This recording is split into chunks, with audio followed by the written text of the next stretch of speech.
Yo Shinobi fam, welcome back to Just a Shinobi. Today, we're diving into one of the wildest what-ifs. What if neglected Naruto absorbs the God Tree? Part 8. Check out the full playlist. So buckle up for some serious action and twists. If you're new here, smash that subscribe button for more mind-blowing Naruto scenarios. Check out the other videos on the channel, share them with your ninja squad, and don't forget to drop your thoughts in the comments. Your support keeps this shinobi going strong. Chapter 26. Talking, Thinking, Mental Conversation, DMO and God or the like. Jutsu, a time for change. Ow. Why does everything hurt? Groaned a familiar youth's brain as started to sluggishly turn over for what felt like the first time in weeks. Well, let's see. I could list each minor injury in order as well as the severity of each, or I could just sum it up by saying you playing the hero almost got you killed. Roared a familiar tone heavy with a mix of happiness and annoyance in that special tone only a mother can manage. As the words assaulted the boy's sluggish mind, his eyes blinked open, looking up into a pale heart-shaped face bordered by gently cascading locks of purple hair from which a pair of moist black eyes looked down at him. With a small groan, Naruto managed to bring a smile to his lips, trying to look like a child caught in the act of something. His smile didn't seem to accomplish much as Jubi's face kept its annoyed temperance, as she gave a small dangerous smile. Oh no, you don't, Buster. You don't get to scare me and everyone else half to death and then squirm your way out of it with a guilty look. Lectured the purple-haired woman as Naruto managed to sit up, his eyes looking around the familiar expanse of grass and blue skies of his mindscape. After a second, as his mind lurched into gear, small flashes of a forest battleground and valley coming to him as though through a fog. Wait. I was with Team 7. Then. Sound. Minami. Naruto. Me. The boy's mind flashed as an image of a spear of rock punching through him flashed through his mind. With a lurch he tried to stand but found his legs not responding, his mind swimming again as he felt slightly sick. With a wave of nausea, Naruto tipped forwards as Jubi moved over, catching the boy in her arms. Easy, Naruto. Easy, whispered Jubi as she held Naruto gently, her voice a soothing breeze across the shaken mind of the boy. As her words drifted over the boy, the blurry surroundings slowly solidified into the familiar blue expanse of sky and soft green grass. Gingerly, Naruto turned his eyes up towards Jubi, the confusion and worry evident across his face, as Jubi gently moved him back down, lightly running her hand through the boy's blonde hair in a soothing motion. It's okay, Naruto. You're okay. Everyone's safe, whispered Jubi as Naruto's mind quieted slightly. After a few calming breaths, Naruto looked up at Jubi. Are they? Asked Naruto as Jubi nodded, waving a hand as the area before them shimmered into being as a series of blurred images showing small flashes of Naruto being carried back towards Konoha, Minato, and Kushina on either side of him, as Minami, Naruto, and Hinata behind them, all of their eyes focused on Naruto's unconscious form as he lay on a small stretcher between them. Idly, Naruto noticed the images shivering before it seemed to dip, showing figures of Umbu along with what appeared to be Jiraiya and Tsunade at the head of them, along with a bound figure he couldn't make out. As the images shifted again, Naruto turned to Jubi, who offered a small smile. Homie decided to keep watch over your group the whole way back. You're back in Konoha now. And you better not ever pull a stunt like that again. Jubi started as the images vanished, Naruto turning back to her, his voice cutting into her own, the concern pushing his soft words past her own forceful ones. And in me? Asked Naruto, a little afraid to ask after seeing his own bloody body stretched out like a corpse before him. As his eyes turned to Jubi, the woman gave a small sigh before looking around the mindscape for a few moments, as if looking for an answer. After a few moments, Naruto leaned up to get a better look at Jubi, seeing face looking purposely anywhere but at the boy. Jubi? Asked Naruto as Jubi gave a nervous little chuckle, tugging lightly at her hair. As she continued to try and avoid the boy's eyes, Naruto leaned over, causing Jubi to turn almost completely around to look away from Naruto before a heavy breath drew the pair's attention to a massive sand-colored tanuki looking at the two with a tired expression. Oh, just tell him already, Kazan. It's not like any of us really have a precedence for this kind of thing. Called Shikaku as Jubi let out sigh, nodding over to her. Sochi. You're right, Sachika. Sighed Jubi as she turned to Naruto with a small smile. Well, it seems you. Well, you kind of part of my family now. Sort of. Finished Jubi as Naruto, with a look of confusion, turned between Jubi and Shikaku, who gave a slightly exasperated sigh. And you managed to confuse him even more. Honestly, I'm starting to see where Chome gets her scatterbrain. Chuckled Shikaku as Jubi gave her eldest an exasperated look as Naruto continued to look between the two, still waiting on an explanation. I'm what? Asked Naruto as he managed to stand, Jubi rising beside him as she pointed to his chest where the stone lance had pierced him. The wound was too much for you to recover from, and thanks to my chakra, healing wasn't really an option, so my grandbaby merged with you slightly. Explained Jubi as Shikaku spoke up. Because you have Kazan's chakra, that means you're compatible with all of ours as well, Seems Kyuid recognized this on some level and managed to patch you up.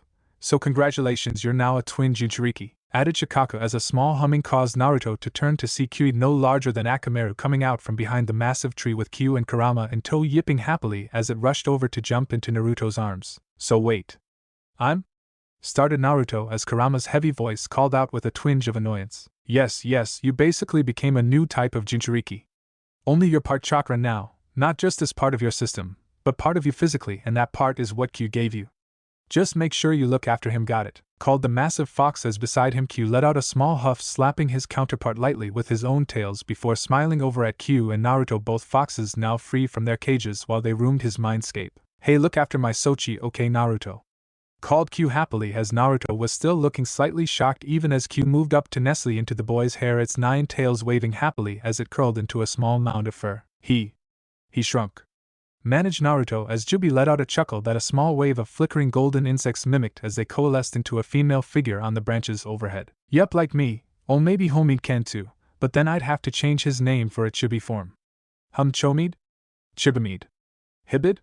The swarm known as Chome began to list before Kurama lazily waved one tail, sending a small wave of wind out that blew the figure apart into a cloud of insects. In response, a branch reached down from the tree to swat him on his massive muzzle, causing him to whine slightly as Jubi gave him a reproachful look. I told you to stop doing that to your Nasen Kuramakin.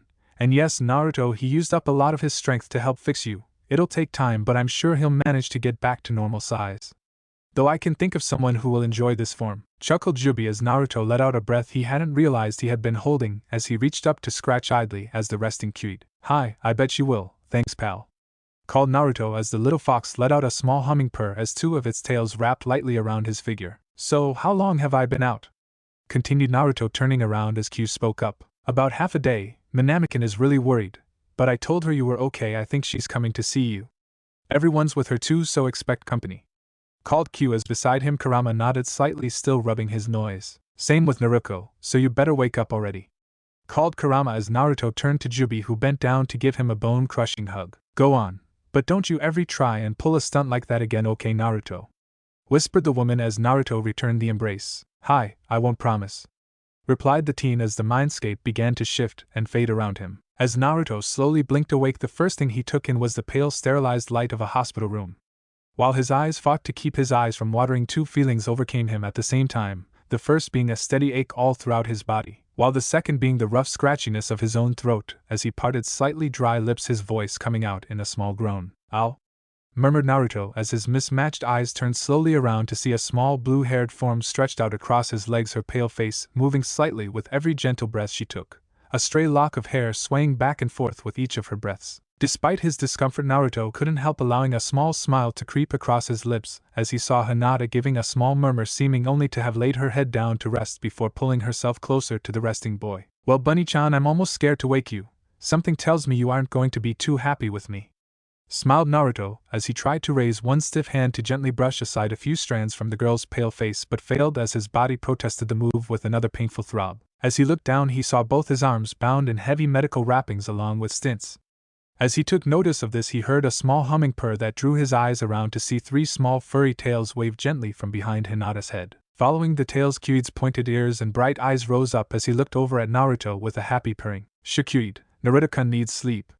Mumbled the girl, apparently half asleep, as she brought up a hand, gently dropping it onto the fox's head, causing him to yip slightly as he vanished behind the girl's head and under her hand. Despite himself, Naruto let out a small snort at the sight, regretting it a moment later, as he felt a stabbing pain in his chest, his sounds of amusement turning to groans as he leaned deeper into the bed, his movement and sounds of discomfort causing the girl before him to stir. Wah! Huh! Murmured the girl, a few bits of hair clinging to her face as she blinked her wide lavender-tinted eyes open, her hair flattened on one side of her face. Idly Hinata took in the sound of Naruto's voice. For a second the girl just blinked blearily around, feeling a small movement as the diminished Kyuid slipped out from under her hand and up onto Naruto's head before turning to look over at Hinata as Naruto gave her a small smile. Morning, Bunny-chan. Whispered the teen as the Hyuga girl blinked up at him a few times before her eyes crinkled, small pools of moisture forming above a shaky smile. A moment later Hinata lunged forwards, wrapping her arms tightly around Naruto, pulling him close to her as a flood of tears began to fall beside a series of hastily muttered words, as she buried herself into the blonde's chest. After a few moments of incomprehensible sobbing, Naruto managed to quiet the girl, forcing a throbbing arm around her, and struggling to hold her securely in his stiff arm. Easy, Bunny-chan. I'm okay, whispered Naruto as Hinata looked up at him, her eyes teary even as she forced a hard look upon it. Baka, she managed before burying her face once again into the boy's chest. Baka, baka, baka, baka. She continued to sob slightly. Hi, I'm a baka, sorry Bunny-chan, managed Naruto before he found his lips captured by a soft embrace, the soft scent of lavender washing around him as Hinata pressed against him. It felt like a long time later that they parted, Hinata looking at him through tear-stained eyes with that same determined look on her face. Never again, Naruto-kun, never, she stated, Naruto smiling slightly as he recognized that look, the same one she'd worn every time she'd made him promise something. From the time they were children playing in the park, to the days they spent huddled beside a fire in the land of Wave. No, there was no getting away from that look. Okay, never again, smiled Naruto even as the door to the small room clicked open, causing the two teens to look round past the small white end table across the white tiled floor to the now open door illuminated with light from the room's windowed wall. Sorry for stepping out, Hinata-kun, but, called a warm voice that stopped as the owner spotted Naruto looking towards it.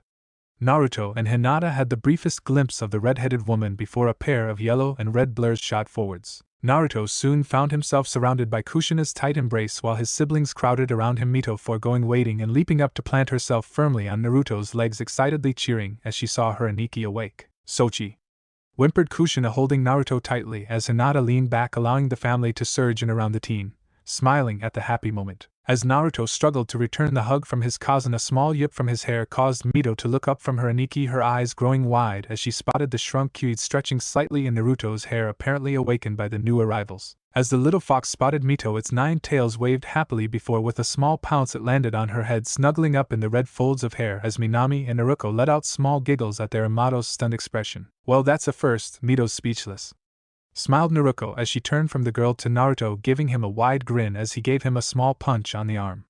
As a testament to his pain tolerance, Naruto managed to not whine in pain from the gentle blow. That's for sending me off, Nizan, try it again, and you won't get off so light, smirked the blonde as Naruto gave her a nod from over Kushina's shoulder, even as she gave a small embarrassed shrug as Hinata gave her a reproachful look. Hi, I'll remember that, replied the blonde as he felt Kushina lessen her embrace, looking down at Naruto those slightly watery eyes. You better, mister, if you ever scare me like that again, started the redhead before Naruto gave a small nod, smiling up at his cousin. Hi, I know Jubi and Bunny-chan already told me never to do it again, or you'll lock me up in my room and never let me out again, recited Naruto as Kushina gave him a small smirk, gently bopping him on the head. Well, good, and that goes double for me, Databang, called Kushina as the room was full of giggles from the woman's words.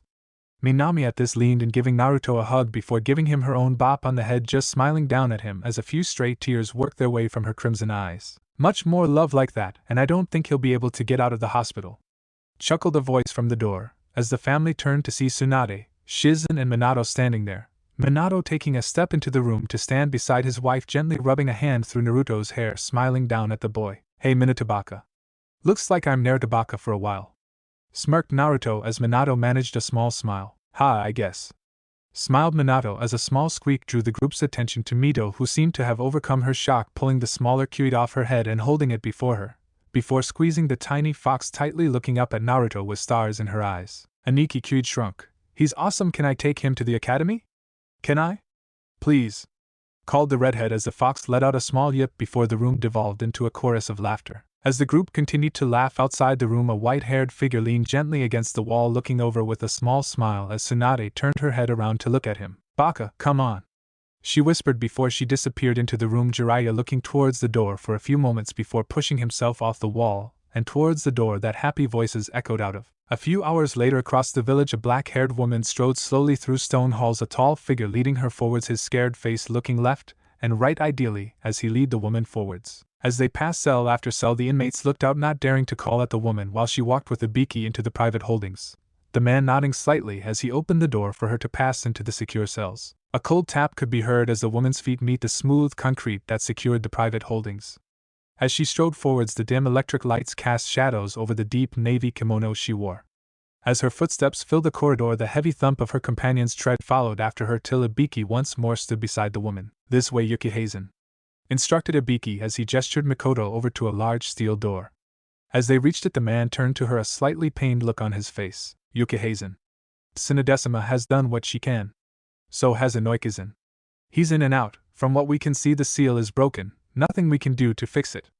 Hokujasama and Jiryazama both did what they could but started Ibiki as Makoto looked up at him with a calm expression. I know Ibiki-san, I have spoken to them already, now kindly let me see my Sochi, whispered the woman as Ibiki let out a small sigh, nodding as he opened the seals, allowing Makoto into the darkened room where a boy held under a mass of seals knelt behind a set of bars also sporting their own set of seals. As the door opened, the figure looked up, his face oddly blank, his eyes somehow too wide as he saw her enter. Kazan. Kazan, you're here. Where's Tu-san and Itakinia-san? I woke up and I was in this dark place. But you're here to help me. Smiled the teen as Makoto's strength seemed to buckle under the innocence in both his eyes and voice. This was her Sochi as he had been years before, innocent, hopeful, convinced in the love of his family. Forcing back a small sob, Makoto nodded, kneeling down before her Sochi, offering a smile to the boy. Hi, Sochi. I'm here, how are you? Asked the woman, gently reaching through the bars, ignoring the sudden drain of chakra she felt as she did so, her palm gently caressing the side of Sasuke's face. I'm scared, Kazan. I don't know. Started the boy, before his eyes seemed to become distant, the light in them darkening slightly as something seemed to be washing over him. Sochi? Asked Makoto, worry in her tone as Sasuke's eyes turned back to her, the wide innocent smile shrinking even as small flecks of moisture formed them. Kazan, help, please, I don't want to be a monster like Itachi. I attack them? My team. Please. I don't want to hurt you, whispered the teen, pulling his face back from her hand, shaking as he looked around his cell. As Makoto watched, she saw the boy transform before her into the boy she knew, a harder one, haunted, but strong, fighting to keep from allowing anyone to steer him. Sochi, it's okay, you aren't a monster, whispered Makoto as Sasuke turned to her, his face slightly twisted as he shook his head as if trying to clear it. No, Kazan, I am. I can feel it, it wants out for you. The children, Naruto. Everyone. Naruto, Kazan, did I? Started the teen as Makoto shook her head. No, Sasuke, you didn't, she's safe, you stopped it. You're stronger than it. Continued Makoto, a few tears openly cascading down her face as Sasuke gave a small smile. Go. Good. Kazan. I'm so sorry, whispered the teen before his head dropped. As it did, Makoto leaned forwards against the bars, her voice coming out slightly broken from between her freshly falling tears. Sasuke, it wasn't you, it was that bastard Orochimaru. You're my Sochi, and I love you, continued Makoto before a tiny shiver went down her back as she saw Sasuke suddenly stiffen. As she watched, a small giggle started to drip from the boy's lips as his body shook like he was privy to some private joke. I love you too, Kazan. Love, just like Itakinia-san, giggled the boy as he suddenly shot forwards. Makoto was just fast enough to push herself back as Sasuke's face slammed into the bars hard enough to send small flecks of blood from his face to splatter onto her kimono, as she saw the crazed face of her Sochi twisted with madness, his black eyes now vibrant red as he grinned through the bars, a small trickle of crimson running down his face as he leered at her. What's wrong, Kazan? I thought you loved me. Come on, I just want to show you my love. Come on, just let me show you. He, continued Sasuke as his voice shifted into a maddening cackle that carried him back into his cell as she struggled against his bindings, looking around the walls, his face turning back to Makoto every now and then, his eyes spinning. Get out of my Sochi, whispered Makoto as she narrowed her eyes, the black flashing crimson as the crazed teen turned to her with a grin. Why, Kazan, whatever do you mean? Giggled the boy as Makoto rose slowly to her feet, marching over to the bars, looking in at the boy, her face contorted in a look of fury that even caused the maddened teen to pause before his eyes narrowed, his face twisting back up into that horrible grin. Oh, Kazan, I'm not going anywhere. Never, never, never. I'll kill you before that, I'll kill you all. Giggled the teen as he fell back down as Makoto's face turned from anger to pity. Sochi, I swear to you, I'll help you. No matter what it costs. I promise you, thought the woman as Sasuke dropped to the cell floor, his giggle dying away. Before too long, Sasuke looked up, the child's innocence returned as he gave Makoto a confused look. Kazan, are you okay? Why are you crying? Are you hurt? Asked the boy as Makoto steeled herself. Slowly the woman knelt once more, reaching her arms through the bars as she waved gently for Sasuke to come to her. The boy moved as best he could till he was laid up against the bars, his Kazan's arms wrapped gently around him. No, Sochi. I'm alright.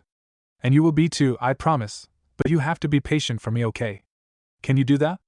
Asked Makoto, looking down at the boy, who gave her a small warm smile. Gently Makoto rubbed away the blood from the boy's face with the end of her kimono. After a few moments, Makoto reluctantly let go of her Sochi, rubbing his head as she stood up. With a small movement, the woman summoned a shadow clone, both smiling softly down at Sasuke. Kazan? asked the boy softly as the shadow clone knelt down slowly across from him, moving her hand through the bars to gently take hold of the boy's own. Sure, it's alright, Sochi, I'm here, whispered the clone as Mikoto turned, stepping out of the room. As she passed the edge of the doorway, the steel door snapped back into place courtesy of Ibiki, who gave the woman a sympathetic look. For a moment Mikoto stood rigid, her dark bangs hiding her face from her escort, as the man turned towards the exit. Ibiki, whispered Mikoto, caused the man to turn his head back towards the woman, where two bright ruby eyes looked up at him, pulsing slightly. I need you to look after my Sochi for me, muttered the woman as Ibiki watched her turn towards the exit, starting to take forceful steps away from the cell, small flecks of moisture still clinging to her eyes. Hi, Yukihazen, nodded Ibiki as the woman passed him, her eyes focused forwards. As the man fell in beside her. As the two continued out through the prison, Ibiki gave the woman a slow look over, before deciding to trust his instincts. Yukihazen, if I may, what do you plan to do? Asked the man as Mikoto's feet stopped tapping against the cold concrete as she turned to look up at Ibiki for a long moment before letting out a small breath. What do I plan to do? I plan to find that fucking snake and skin him alive and to get my family back, Ibiki. And not a single shinobi in this village is going to stop me, replied Mikoto as Ibiki met her gaze for a few more moments before smiling slightly as he looked down the corridor. I see, he spoke as the two continued forwards, Ibiki moving ahead to open the door for the woman, nodding slightly as she passed. I know of quite a few who would like the same, spoke Ibiki as Mikoto passed him, looking around and offering a small smile. Well then, they will have to get in line, finished the woman as she strode out of the prison, Ibiki watching her go as he thought of the words of not only his partner, but of the members of Sasuke's team. That's going to be one heck of a line, whistled Ibiki as he turned back into the prison, as the door swung shut, cutting out the soft sounds of the village. A little over a week following Team 7's return found Naruto now sitting in his family's living room, his arms both held in slings under his orange coat, while smiled watching Mito waving a single golden chain lightly above the diminished Kyuid, who was rolling on its back, waving tails and paws happily at the golden object, humming happily. As he watched, the small fox managed to grab hold of the chain before with a small pop it burst into chakra, causing the girl to giggle happily as the fox let out a small yip of excitement, hopping up and looking around excitedly. Hey Nizan Namato, called Minami as she walked into the room, taking a drink from a small water bottle as she smiled down at her Amato and her newest pet. Mito gave Minami a small wave before moving over to grab hold of Kyuid, giggling as the fox's tails gently brushed against her cheeks. Hey Minami, still putting yourself through the ringer? Called Naruto as he pushed himself slightly forwards, only to have Minami plop herself down beside the blonde, reaching over to hold the teen in place. Oh no you don't, no movement if possible, repeated the redhead in a lecturing tone as Naruto gave her an annoyed look. Bachan, didn't say I couldn't sit up, replied Naruto as Minami smirked at him. Didn't say you could either, just take it easy, okay? Finished the redhead as Naruto gave a small sigh, letting himself be pulled back into the couch as he let out a small groan, looking down at his bandaged body, his legs being the only area mostly spared the bindings. His discomforting sound caused Minami to look down at her Nizan with a slightly worried expression that did not go unnoticed. I'm fine Minami, just a bit sore is all, sighed the boy as Minami snorted slightly. You get stabbed, both arms broken, I don't know how many cracks and stabs. Oh, and you almost died and all you get is that you're sore, smirked the girl as Naruto gave her a knowing smile of his own. And you didn't take my advice about getting stabbed, and got yourself a new friend. Wah. I started Minami, blushing slightly as from the floor Mito giggled, looking up at her. Nasan. Yeah, I saw you with that Miza boy, smiled the redhead, now having Kyuid laying happily on her head, his mismatched eyes looking over at Minami with innocent interest. No, he's just a friend, started Minami as Naruto chuckled slightly. A friend you happen to train with every time you have free time, and took out to lunch 5 times? Smirked Naruto as Minami's mouth shut, her blush slowly moving to cover her face as she looked between the pair, her siblings smiling knowingly at her. Oh, leave her alone, you two, called Kushina as she moved into the room, spying her daughter under attack from all sides. As she stepped into the room, Minami turned to her, blushing all the more. Kushina, for her part, moved over to sit across from the group, giving 2 of the children a look that told them to knock it off. If Minami wants to spend time with Hakakun while he's in Konoha, that's her business, called Kushina as smiled over at her daughter. Kazan, called Minami as the group started to chuckle. Soon enough Minami moved out to get herself cleaned up as Mito followed after her, Kyuid napping happily on top of her head. As the two moved out of the room, Kushina turned to Naruto, who was leaning back into the couch, his eyes closed lightly in apparent comfort. So, started Kushina before Naruto's face shifted into a happy smile as he spoke up. Naruto is training with Fu and Sikaku. Minato's meeting with Mikoto in the Hokage's office. Tsunade and Shizen are with Sakura and Bunny-chan working on their justice, and Mito just got soap in her eye. listed off Naruto, idly rubbing at the small part of him that now resonated with each of his seedlings. In reply, Kushina smirked at him slightly before raising her hands up in mock surrender. Okay, you've been practicing with your new sensory ability while you have downtime.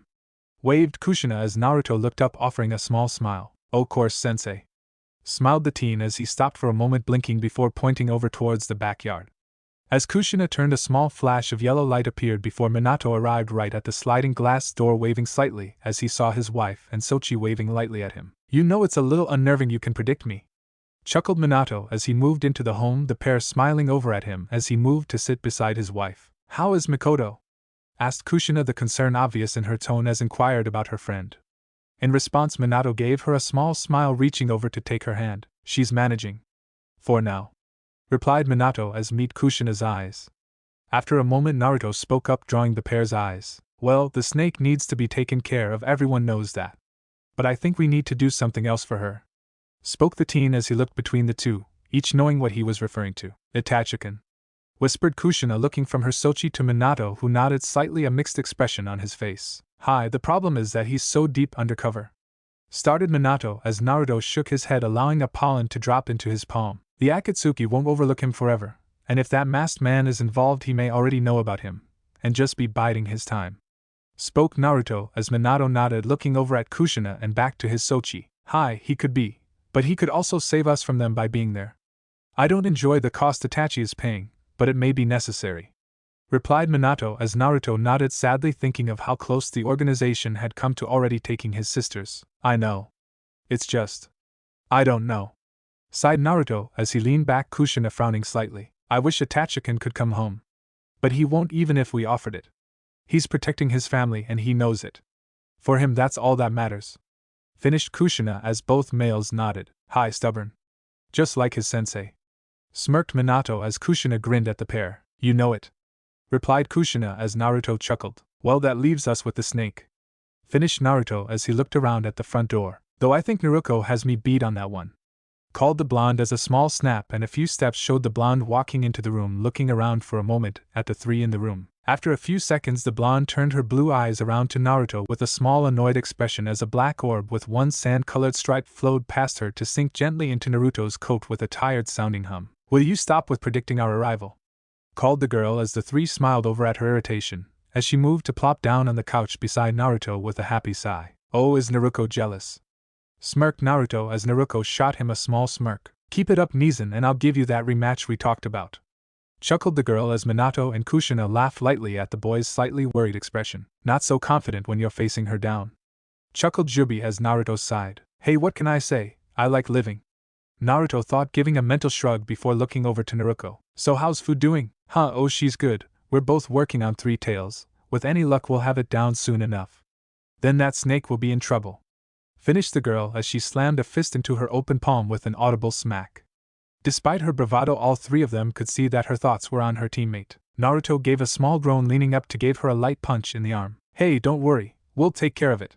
Him and the Akatsuki won't know what hit them, assured the teen as the girl nodded. Hi, but next time. She started grabbing Naruto's head in a small lock. You don't go off alone. We're a family and that means looking after each other, cheered Naruto as Naruto grinned up at her while their parents looked on, both smiling softly at the image before them. Soon enough, Naruto headed off to get herself cleaned up as Kushina also excused herself, leaving just Minato and Naruto in the sitting room. For a few moments the two sat in silence till Minato started to stand. Don't know what to say? Asked Naruto, his words causing the man to pause as he looked over at his Sochi, who watched him. Slowly Minato lowered himself back into the seat, letting out a small sigh as he did so. Me too, you know, muttered Naruto as he looked around the room idly. As he did, Minato watched him for a few more minutes before letting out a breath. Hi. So I saw how your training manifested. It was something to see, offered Minato as Naruto smiled slightly. Yeah, had a kick to it though, replied Naruto, raising his arms slightly in their slings as Minato chuckled softly. It does, doesn't it? First time I managed to get the Rasengan working, it blew me clear across the training field. Sensei had to fish me out of a tree. Whole time Kushina-chan was laughing at me for trying to show off to her, chuckled Minato as Naruto snorted slightly, picturing the mighty fourth Hokage hanging in a tree and embarrassing himself like that. Sounds like fun, chuckled Naruto as Minato smiling slightly. I suppose, though next to that kid I feel like the idiot, muttered the man as Naruto watched him. I worked so hard to get to be Hokage, and then to make a family with your cousin. Then I mess it all up," sighed the man as Naruto didn't interrupt, just watching him. After a few moments, Minato continued, "And now it seems like the whole world is trying to destroy my family, and I can't even say I'm the right man to protect them," finished the man as Naruto watched the man. "I don't know if you are either Minato Baka," whispered Naruto as Minato looked up into the teen's eyes, his heart sinking for a moment before he noticed the small smile on his Sochi's face. "Now that blonde hanging in the tree." "He might be," offered Naruto as Minato nodded slightly. "Hi. He might be," replied Minato as Naruto gave him a small smile. "And he would be someone I'd like to have as a Tusan," finished the teen as he moved up, moving slowly out of the room, leaving the Hokage behind. As Naruto moved down the hall, Kushina re-entered the room, stepping over to stand beside Minato. "I think I'd like to see that blonde Baka again too," smiled Kushina as she gave the man a small kiss before moving out of the room. As she moved away, Minato looked around the room, his eyes falling across a family photo taken a few years previously, his eyes panning over the smiling faces as well as the lack of another. He had wronged his family, and he wasn't ready to let it stay that way. And Minato had a pretty good idea what his next act would be. A day later found four Jinchuriki sitting around a small meeting room. Naruto lay back on the couch, chatting idly with Fu, who sat perched on the edge of the sofa. At the same time, Naruto was idly tapping her hands on the table before her, as she cast an eye up to the clock every few seconds, muttering softly to herself. The final member, Minami, was polishing one of her custom blades, checking over the small nicks it had received in its last outing. As time stretched on, Naruto let out a small groan before Naruto felt a familiar tug on the back of her head as she was drawn back into their mind. A moment later, the girl found herself blinking around in the bright open field of Naruto's mindscape. The blonde blinked around a little confused before she turned to see Naruto propped up against the massive white tree. "Hey, Naruto, why'd you me in here?" called Naruto to Naruto, who threw a thumb over to where Jubi was standing looking around at the three. "Sorry, Jubi just wanted to talk to you, and really you need it," called Naruto as Jubi stepped up beside him. Naruto in turn looked momentarily between the two, giving a frustrated little moan. "Oh, come on," started the girl as Jubi cut her off. "Enough, Naruto, you're just winding yourself up any longer and you would have worn a hole through that desk," called Jubi as Naruto looked away from the woman, her fist clenching and unclenching. "So, I'm just tired of waiting. I could be," she started as Naruto cut her off. "You could be training yourself into the hospital at the rate you're going," added the teen as beside him Jubi nodded, moving over to stand above Naruto, looking down at the girl with a somber expression. "Naruto, you can't do this alone. If you try to, you'll end up like Shikaku-kun did," whispered Jubi as Naruto looked away from the woman, remembering the talk the two had shared on their trip back from Suna. "But he's my teammate," muttered the girl as Jubi sighed, gently reaching down to pat the girl's hair. "Hi. And the hardest thing you can do is accept that sometimes you are powerless to act alone," whispered Jubi as Naruto looked up into her blackened eyes. Eyes that had been forced to watch her own children suffer while trapped orbiting the world, knowing only the feeling of helplessness that such a thing brought. After a moment, Naruto let her head fall into a small nod. "Okay, you win," muttered the girl as both Naruto and Jubi gave the woman a small nod. "Well, that's good enough for me," shrugged Naruto as the area around them began to shift slightly before Naruto and Naruto found themselves blinking back into the office. As they returned, Fu gave a small smirk, pointing over to an inconspicuous houseplant. "Got you, homie," called the green-haired girl as a small metallic hum filled the room as the shadow behind the plant shifted before Homie stepped out, its metallic helm bowed slightly. With a somehow pouting-sounding hum, the seedling idly kicked its feet, even as the six blades' wings shifted slightly. "Oh, come on, Homie, you're doing fine. Just keep practicing like Yugo showed you," called Fu as the seedling nodded as Fu again closed her eyes and the seedling started moving around before melting into another shadow in the odd game of hide and seek they were playing. "How are the missions going?" asked Naruto as Fu looked down at him with small shrug. "Not bad, Yu-Gi-Oh! Sensei's helping me with my weapons and stealth, while your Ne-san and I are working on Jinchuriki abilities, so yeah, all good there," finished Fu as all three of the siblings gave her knowing smirks. "What?" asked the orange-eyed girl as Minami gave her a knowing look. "Come on, Maida-kan's already told us about your class," chuckled the redhead as Fu blushed slightly, looking away, trying not to meet their eyes. "I don't know what you're talking about," the girl managed as the rest of the group chuckled lightly at her embarrassment. As their laughter continued to echo around the office across the wooden floor, the door to the office cracked open, showing the hallway beyond a small hole in the yellow-walled room. The noise drew the group's attention around to see a pair of masked Umbu enter to stand on either side of the door, looking ahead as a third figure moved forwards. As he stepped in Rashi's maroon outfit, an armored face drew the group's attention as each turned, or in Naruto's case sat up to face the newcomer. Once inside, the two Umbu bowed slightly before stepping back out of the room, the door shutting behind them as the five looked around at one another. After a few moments, Naruto gave a small sigh. Well, I suppose this won't be getting any easier if we wait. I take out your Rashi-san correct, holder of Goku the four-tailed gorilla? Asked the blonde as Rashi turned to the boy with a blank expression. And now you stare at me like you don't understand English. Great, muttered Naruto, looking around the room for a moment before returning his eyes to the man before him. Rashi, for his part, remained stoic as the remaining Jinchuriki looked between the pair, wondering just what they were supposed to do in this situation. Children. Honestly, the Hokage's offer was so I could speak with children.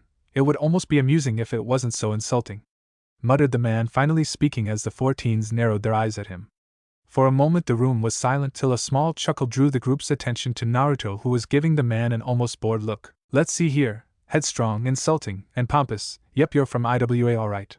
Smirked the teen as Rashi's eyes narrowed on the blonde, his eyes moving over his broken body. And what does that make you, boy? Just another self-assured Konoha fool, replied the man as Naruto's smirk grew all the more, carrying an almost dangerous quality to it. Nope, just a guy keeping a promise to a friend. Oh, and did anyone ever tell you that you're very easy to distract? Finished Naruto, as Rashi's gaze faltered for a moment before a small metallic hum caused him to turn around in time to see a metallic hand settling onto his brow. As the four teens watched, the red-haired man shivered slightly, his eyes going wide before he crumpled to the floor. Homie, looking around at the group, humming, apparently pleased with itself. Naruto, was that really necessary? Asked Minami as Naruto gave a small shrug. What can I say? I don't like being talked down to by people. Besides, I've had Homie watching him for a few days, and you would not believe the ego on this guy. Shrugged Naruto as Naruto gave a small snort, looking down at him before moving over to sit beside Naruto with a small smile. Well, let's get in there before he breaks what little brain you have. Smirked the girl as Naruto shot her an annoyed look before allowing his seeds to slip from his coat to pull the others inside his mindscape. Blackness, that was the first thing Rashi saw as he felt himself pulled once more back into his mindscape. Idly the man felt his body lowered onto what he could only describe as a grassy field, the blue sky stretching out before him as though he was back in IWA, back near his forge. Idly Rashi noticed a small movement of lightly that slowly dipped. After a second Rashi realized that the light was a cloud and that it was headed towards him. With a small shudder Rashi forced himself up, instinctively pulling a curved kunai up to a defensive stance as the cloud showed itself to be a swarm of insects that moved past him, causing him to turn to see it swirl around a mirror of the massive tree in the center of Konoha. However, his eyes were no longer focused on the swarm but on the other towering figures that sat around the tree. They're the monstrous tanuki, a pair of nine-tailed foxes, and the metallic shell of a massive insect, all positioned their face turned towards him as behind them massive tails waved gently. Last, a woman standing ahead of them, looking past him, a warm smile playing across her lips as a thump drew Rashi's eyes around to see a massive red-haired arm slamming knuckle down beside him. As he turned he saw the broad chest of Goku, the massive ape, not even bothering to look down at him as it moved forwards towards the tree, its eyes focused on the woman standing there. As the ape reached her, the massive creature bowed its head down beside the woman as she moved forwards to hold tightly to the creature, mumbling something that Rashi couldn't make out. "It's okay, cousin, I know," whispered the deep voice of the ape, his sighs allowing the words to carry across the clearing to confuse the man even more. After a time he watched as the rest of the tailed beasts moved over towards the ape, even the cloud of insects drooping into a kind of outline of a person that sat happily upon the ape's crown looking down at the rest. What in the name of Kami? Wondered the man as he forced himself to remain calm. He'd seen oddities before, during both peace and war. But this? What was this? As he scanned the scene before him, he suddenly became aware of several figures behind him. Spinning, Rashi found himself facing the four teens, all standing a small ways from him. At their head stood Naruto, his unbandaged arms crossed as he looked upon the man.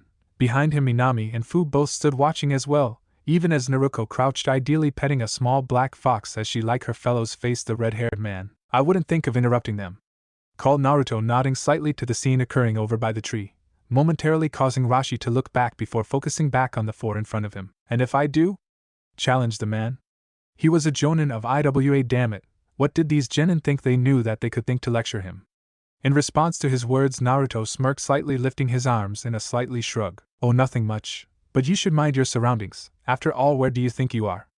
asked Naruto, smirking as Rashi narrowed his eyes at him. After a short moment Rashi grunted, returning his blade to his pack, relaxing as he looked around. "I see. So that's where I am, your mind. I suppose that is the Jubi the Yambi mentioned," replied Rashi as Naruto nodded slightly, though not losing the expression of dislike on his brow. "Hi, and Yambi as you call him has a name," replied Naruto as the man scoffed slightly. "Which is irrelevant," replied Rashi as the four teens glared at him.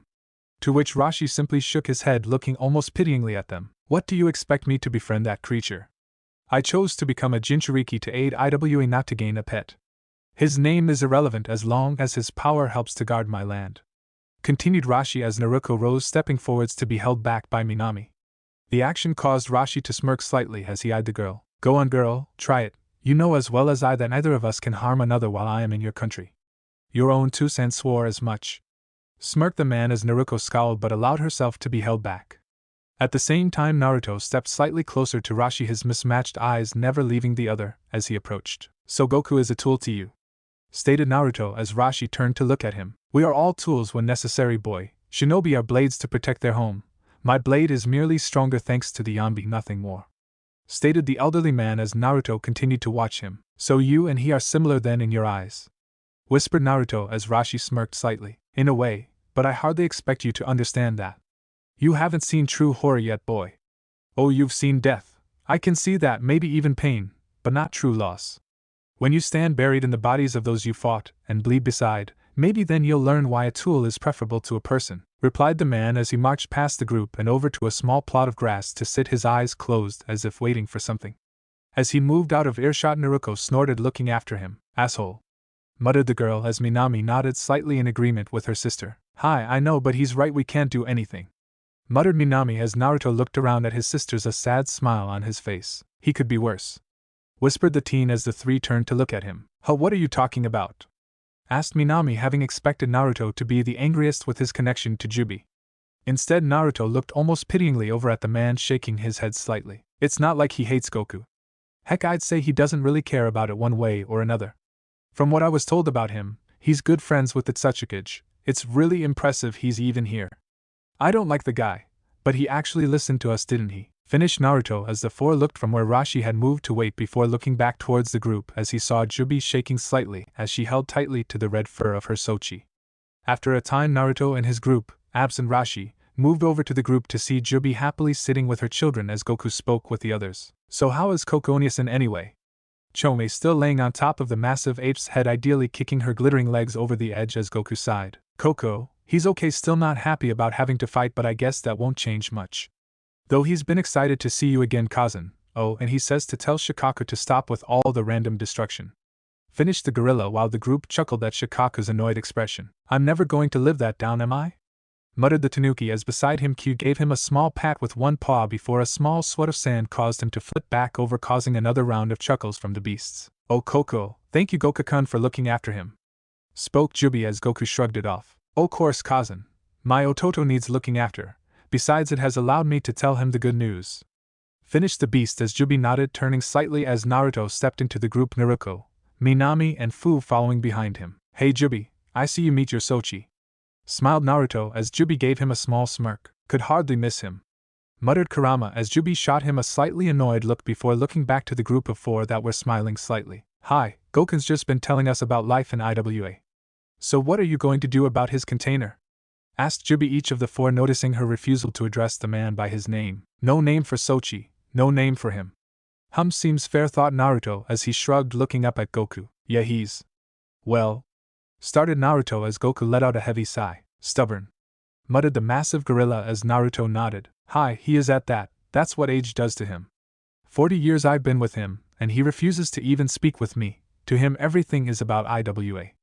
Honestly, if he didn't have a friendship with the current Tsukage and his goddaughter, I would say he was a hermit. Still, I am bound to him for now. Finished Goku as Naruto nodded, looking over to see Jubi frowning slightly. As the group noticed this, Shikaku sighed, rubbing his sand-covered fur ideally as he cast his golden eyes around at them. Easy Kazan, as much as I'd like to get Goku out of there, it just isn't realistic now. We have that Akatsuki group after us, and a war only puts our family in danger of getting snatched all the easier. For now a stubborn landlord is something we just have to accept, muttered the tanuki, looking around curiously as everyone including his family looked at him disbelievingly for a few moments. What? Asked the tanuki as Chome flew over to gently poke at the tanuki, looking up at him through the hollow swarm body, her head tilting as the golden mass of her hair slipped one side, her expression showing confusion. Shukakuna-san, what's wrong? You aren't talking about destroying them. Are you sick? Does Kazan need to give you a nap? Asked Chome innocently as Shikaku's face turned into one of embarrassment and anger as the group around him exploded into howls of laughter that carried across the expanse of the mindscape. From where he sat, Rashi opened one eye, watching the group curiously as a small yip drew his attention around to see a small black fox, one red and one purple glowing eye, looking up at him as 9 small tails waved out behind it. My report to Inoki is going to make him think I'm a man. Honestly, why couldn't Han take this mission? Thought the man, looking away from the fox and focusing ahead even as the small creature moved over to curl up beside the man, letting out a small humming purr of contentment as it began to sleep. At the same time, across the land in the wilderness of rice inside a bunker complex, a howling manic laughter could be heard, accompanied by shrieks from time to time, soon silence with an unpleasant snap or crack. As these and other horrible sound continued, a blue-haired girl sat inside a green kimono wrapped around her form, decorated with a heavy collar. As another snap came, she turned her eyes around the office, her eyes narrowing slightly at the door as if expecting some creature to tear through the steel at any moment. As another series of screams went up, a knock came at the door that caused the girl to set down her notes, turning slowly towards the door, taking a moment to compose herself before calling out in reply, "Hi," her tone coming out as a blunt bark rather than any kind of actual greeting. "Oh, just open the door, Guren, or does the noise have you hiding under your covers?" called a stern voice that caused the girl to scoff as she pushed herself up, moving over to open the door, her eyes narrowed over a scowl as she opened the door. As the heavy door swung open, the girl's black eyes fell upon the teen outside. "Kabuto, I'm surprised Orochimaru-sama hasn't cleaned you out with the rest of the trash," growled the blue-haired girl as Kabuto gave her a twisted smirk, raising his hand up in a light wave. "I'm afraid not, Guren. After all, unlike some, I am still useful to our master," replied Kabuto, smirking as he pushed past the girl into the room. As he walked out of the darkened hallway, the light shone over his scarred form, including the pale skin that now lay plastered over his face and arms, where it looked like great chunks of him were torn free. Growling slightly, Guren slammed the door shut, turning to face the teen. "Do not speak for Orochimaru-sama. I am not the one who failed his assigned task.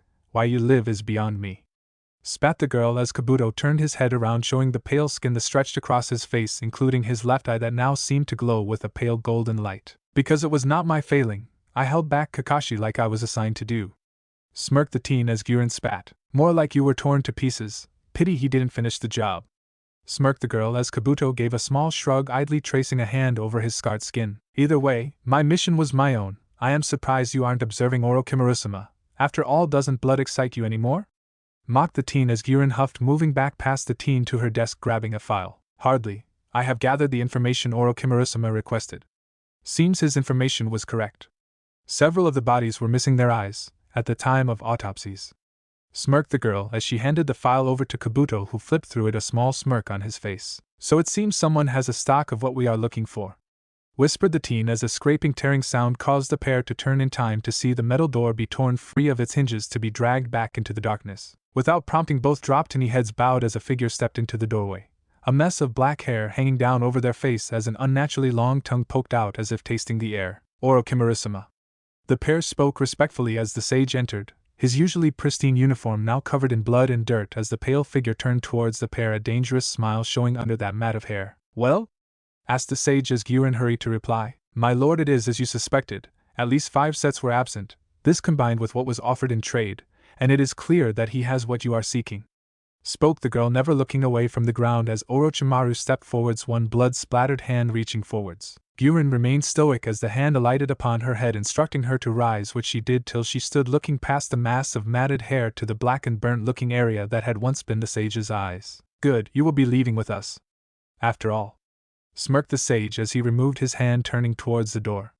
"There is no longer anyone to observe here," chuckled the sage darkly as he stepped out, both Kabuto and Guren hurrying to follow after him. As the three made their way through the facility, Guren's eyes cast around to see the mangled remains of both human and monstrous bodies laid out, pieces torn free, and in some cases sporting what could only be described as bite marks. "My lord, may I ask why the experiments here were terminated?"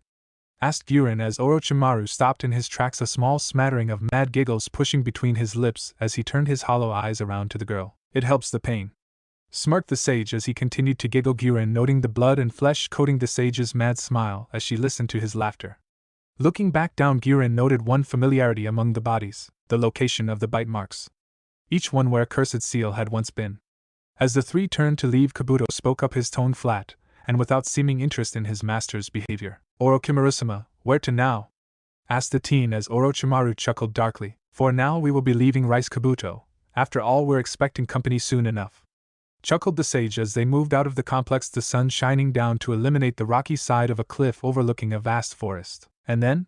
asked Kabuto as Orochimaru smiled up at the open sky, the sun reflected off the pool of crimson dotting his body. Then, we pay a visit to an old cripple and get what we need, smiled the sage as he moved forwards, his fellows following along behind him. A few days later in Konoha found Naruto, his arms still held in slings, walking down the road as Kushina walked beside him, both chatting absent-mindedly about some of the training that they had planned. I don't know, Kazan. I guess we could try, but every time I make a seal it doesn't work for anyone else, shrugged Naruto, looking up at the redhead who gave a determined smile. Well, I'm not giving up. You're an Uzumaki and you're going to learn sealing if it kills me, replied Kushina as she looked ahead, Naruto sighing slightly, giving his mother a tried expression. Kill me more like it, thought the teen as a heavy voice called out inside of his head. You shouldn't disrespect you, Kazan.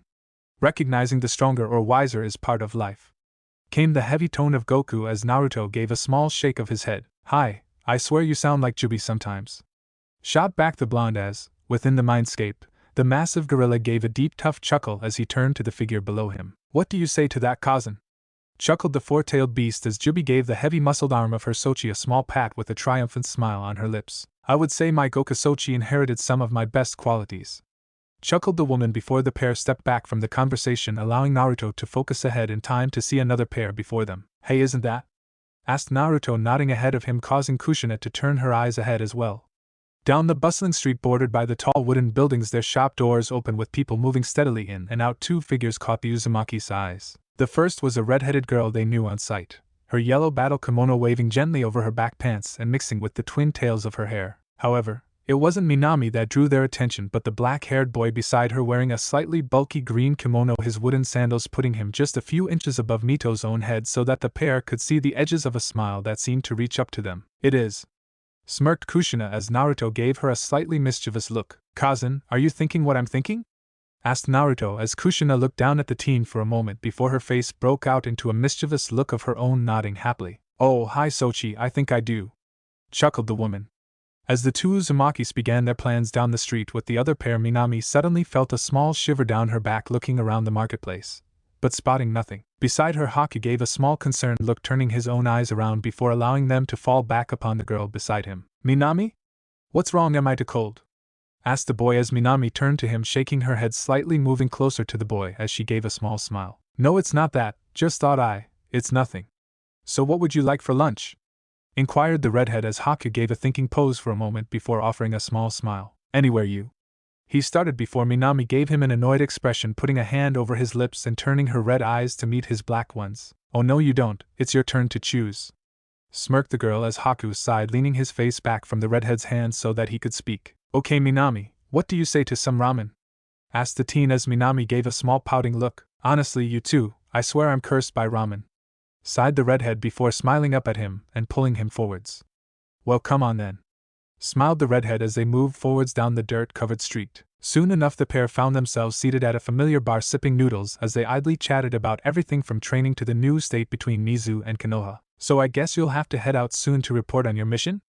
Asked Minami as Haku turned, nodding slightly. Hi, but Mizuka-sama seems to think I would make a good representative, so I will likely be moving between here and Suna regularly, replied Haku, causing Minami to smile lightly as she turned her eyes ahead in time to catch a reflection in one of the hanging pans across from her. As she spied the two images reflected through the steam of freshly made noodles, the girl's chopsticks went tumbling down into her noodles as her whole body suddenly went rigid. Minami? Inquired Haku as the redhead turned to him, apparent concern on her face that sent a shiver through the pale boy's body. Haku. Run, managed the girl before an overly happy voice called out behind the pair. Minami-kun and Haku-kun, now what are you two doing here?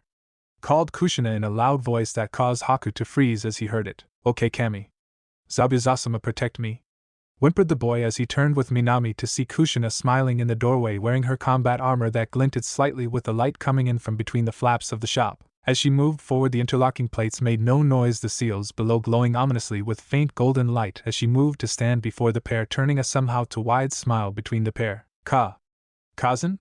Started Minami, trying and failing to think of what to say as Kushina turned to face her with the unnerving smile. Oh Minami-kun, you took him out for ramen, I'm so proud of you, continued Kushina, turning towards Haku, who stiffened at her smile, recognizing it from when Zabuza had been in a particularly temperamental mood. I'm going to die, thought Haku, looking around at the crowded booth, a few patrons seated with them at the bar while others took up a pair of small tables off to one side of the building.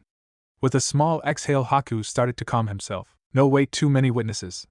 Breathed the boy as Kushina seemed to sense his relief. Oh sorry, I guess it's a little noisy here, let me fix that. Smiled Kushina as with a snap everyone in the restaurant suddenly stood before turning to exit the shop in single file, causing Haku to look around with Minami wide-eyed at this. Cousin, what are you? Started Minami as once again Kushina turned to her, cutting her off. Oh, I'm sorry, I almost forgot. You see, it's Uzumaki custom for the right of ramen to be private, but since you never really wanted to stay for ramen, I figured you could use some help with it. Interrupted Kushina as Minami gave her a blank look. Right of ramen? You're kidding, right? Thought Minami as Q chimed in. Oh, I remember this. Cousin said Naruto did it when he wanted to officially date Hinataken. Oh, that's awesome, Minamiken, you're dating Cold Boy. That's so cool, why didn't you tell me? Called the excited fox as Minami stopped dead with a horrified realization as she looked down at her bowl of ramen, a small twitch in her eye. Are ramen? I'm dating. Because ramen. Managed the poor girl's mind as it seemed to grind to a stop as she looked blankly down at her noodles. If it were possible, smoke would likely have been flooding out of her ears from her now stalled brain, leaving Haku to look over at the down paralyzed girl before turning back to the terrifying Kushina before him. Oh, Haku-kun, you need to be ready for the trials, don't worry, I'm sure you'll survive. Smiled Kushina as a few golden chains slinked out of the woman's back, causing Haku to look around, obviously panicking as he spied the friendly cook, his back to the group, looking over his noodles as Haku's terrified brain seized on his last hope. Help! Whispered the teen as the cook stiffened, turning slowly to show a back from which two glowing eyes offering a small hum as it turned to look at the boy. As Haku saw the seedling, whatever hope he had left him, as on instinct he moved over to hold Minami's hand, gently looking over at Kushina like a terrified puppy. Zabuza-sama. I'm sorry. Managed the teen as Kushina moved forwards, cracking her knuckles ominously. As the redhead neared him, Haku shut his eyes, not wanting to see the end come for him. As the world went dark, he waited for a second, then two, then three. A master killer will wait for the perfect time, building fear. Zabuza had once told the teen, and now he was waiting, he thought, for his own end, till he felt a small thump on his head, followed by a purring hum and a flash of light. As Haku's eyes opened, he saw Kushina holding a camera, smiling over at him. Beside Kushina, Haku noticed Naruto smiling while trying and failing to keep his laughter to himself. Blinking a few times, he turned to see the friendly owner and his daughter standing beside a seedling draped in an apron, humming happily as a purring caused him to look up to see the diminished face of Kyuid looking down at him from its perch on top of his head. What? Managed the teen as Minami seemed to stir, looking around at the scene before turning a bright red and turning towards her family with murder in her eyes. Yo. You too. She started before both Naruto and Kushina gave her wide grins, vanishing in a small whirl of purple and black leaves, leaving only the echoes of their laughs behind. As they departed, Minami was fuming as she turned to see the still stunned Haku looking down at Kyuid, who had hopped over into Ayami's arms, purring happily as she stroked his furry form, even as the seedling followed after Tucci, apparently happy to help with the next batch of noodles. Haku, you okay? Sorry about that, my cousin and Nizan just like pranking people. Started Minami as Haku let out small chuckle that soon turned into a full-blown laugh as he turned to Minami, smiling broadly, his shark-like teeth doing nothing to diminish the jovial look on his face. I'm alive. Managed the teen between his laughs as Minami seemed to pause for a moment before joining in with a small giggle that blossomed into its own gentle laugh as on top of the booth Kushina and Naruto sat smiling at their work as they sipped their own ramen. Nice plan, Sochi. Smirked Kushina as Naruto grinned, holding a photo of the two. Thanks, now we just have to make sure she doesn't kill us later. Chuckled the teen as the two looked out over the village, listening to the happy couple below them as they tried and failed to speak through their laughter. A few hours later found Naruto seated beside Hitomi, both watching as Hinata moved through another set of stances under the watch of Hayashi. As Hinata moved into a deep bend, stretching her arms out into an open thrust, her eyes shifted into the pools of black as the chakra from her strike carried down across the training yard to collide with an audible smack into a pole. With a small, satisfied smile, Hinata let out a breath before stepping back, whipping away a trail of sweat as Hayashi moved past her to examine the post. After a moment, the stoic man turned with a small smile upon his lips as he moved back over within earshot of the three. A good strike, Musum, but you need to put in more force to keep it together. The more it spreads out, the less impact it has. Spoke Hayashi as Hinata nodded, whipping away a trail of sweat from her brow before returning to her training. As she started to move back through the stances, Hitomi turned to see Naruto's mismatched eyes slightly lidded as he watched her Musum practicing. So Naruto-kun, what brings you here? Asked Hitomi with a small smile as Naruto gave her a small dazed look as though he had been lost in thought as he gave a small shrug, his arms still hidden in their wrappings. Not much I can do really, besides, started Naruto, turning mid-sentence to watch as Hinata moved through her stance again. Sometimes it's just nice to watch. finished the blonde as Hitomi gave a soft smile, nodding as she looked out at her daughter. Hi.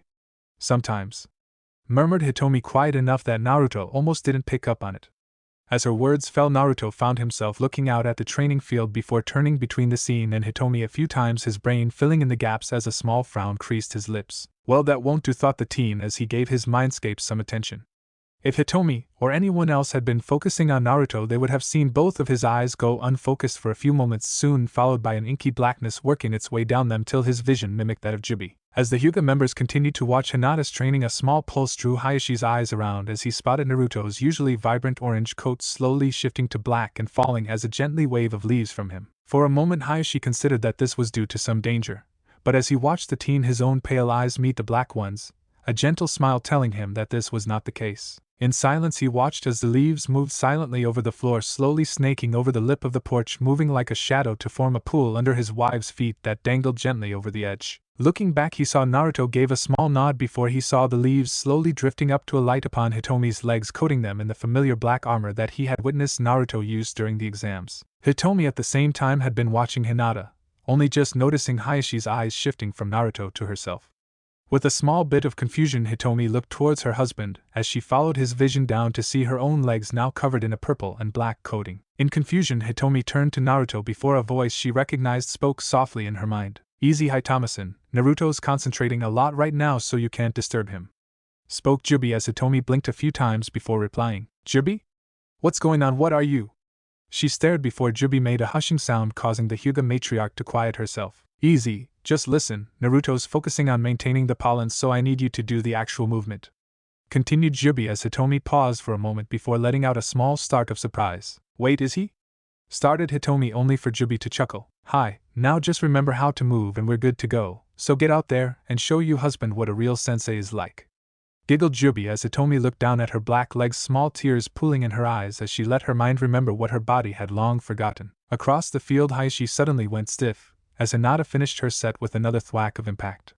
Turning, Hinata expected to see Hayashi ready to inspect her work. What she saw instead took her breath away. Hitomi. Her cousin was standing, small flecks of moisture dripping from her eyes as she shakily made her way across the field. After a few steps, Hayashi moved, as if pulled forwards, taking one, and then another step until the pair stood across from one another. As they reached, the man's confused look passed across his wife's face as she mouthed a name that caused Hayashi to look past her to the boy now still as a statue seated on the deck behind. As Hayashi's mind tried and failed to comprehend this, Hitomi's hand gently took his own as she led him over to where Hinata was standing, her eyes wide in disbelief at what she was watching. Soon her parents stood before her, both looking down with smiles as Hitomi spoke up. Well, my little Musum, not a bad strike, but you're a little stiff. Want me to show you?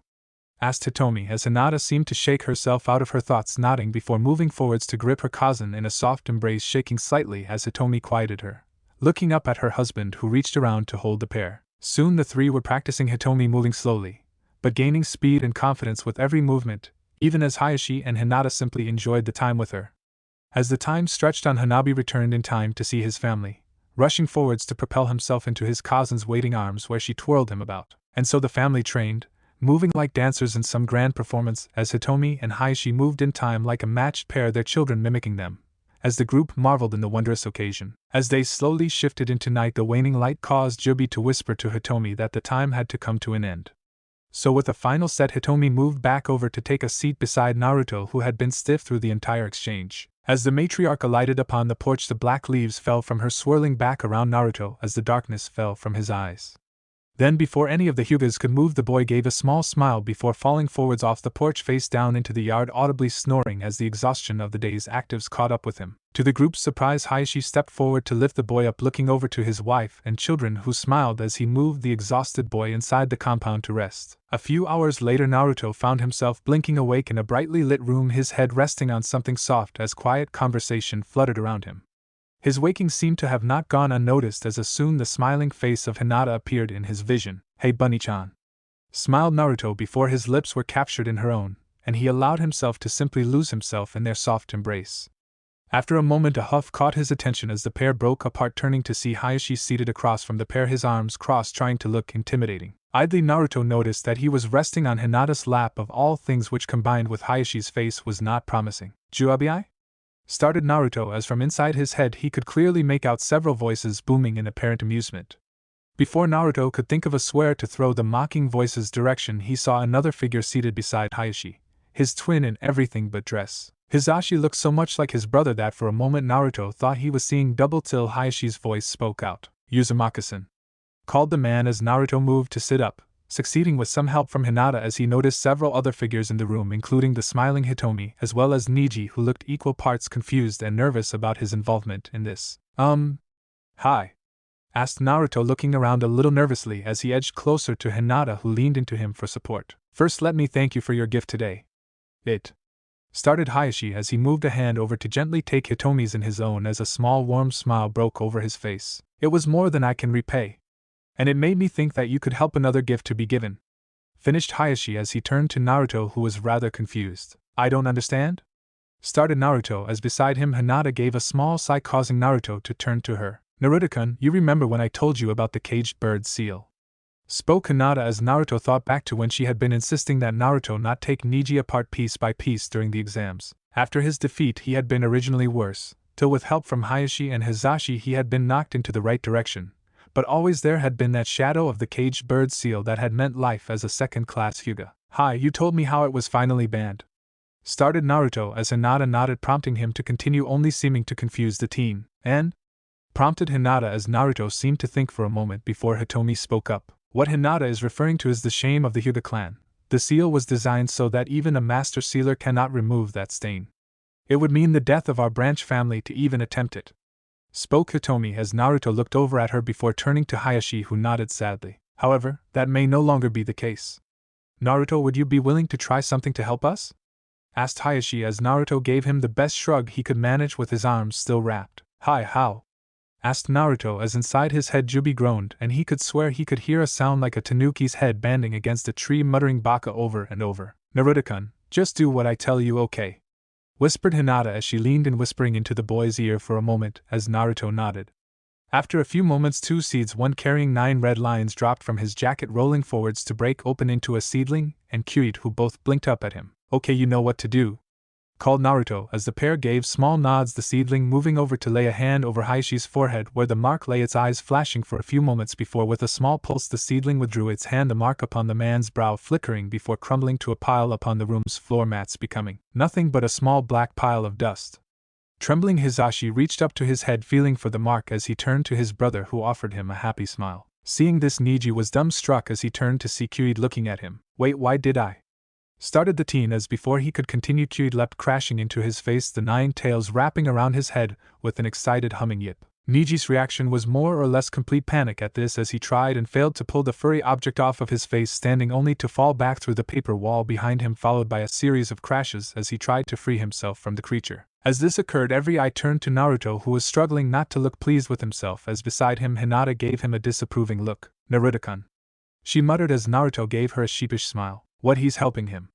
Chuckled Naruto as another crash rang out, followed by an excited call from what sounded like Hanabi and Mito. Oh, revenge is so worth waiting for, chuckled Naruto to himself as despite themselves the room erupted into laughter as Niji's voice came in a small cry of fear accompanied by the excited giggles of Mito and Hanabi, who were no doubt having their own fun with the teen's predicament. A day later found several figures gathered at the massive gates of Konoha as the sun beat down through a cloudless sky upon the dirt road that lead from the village.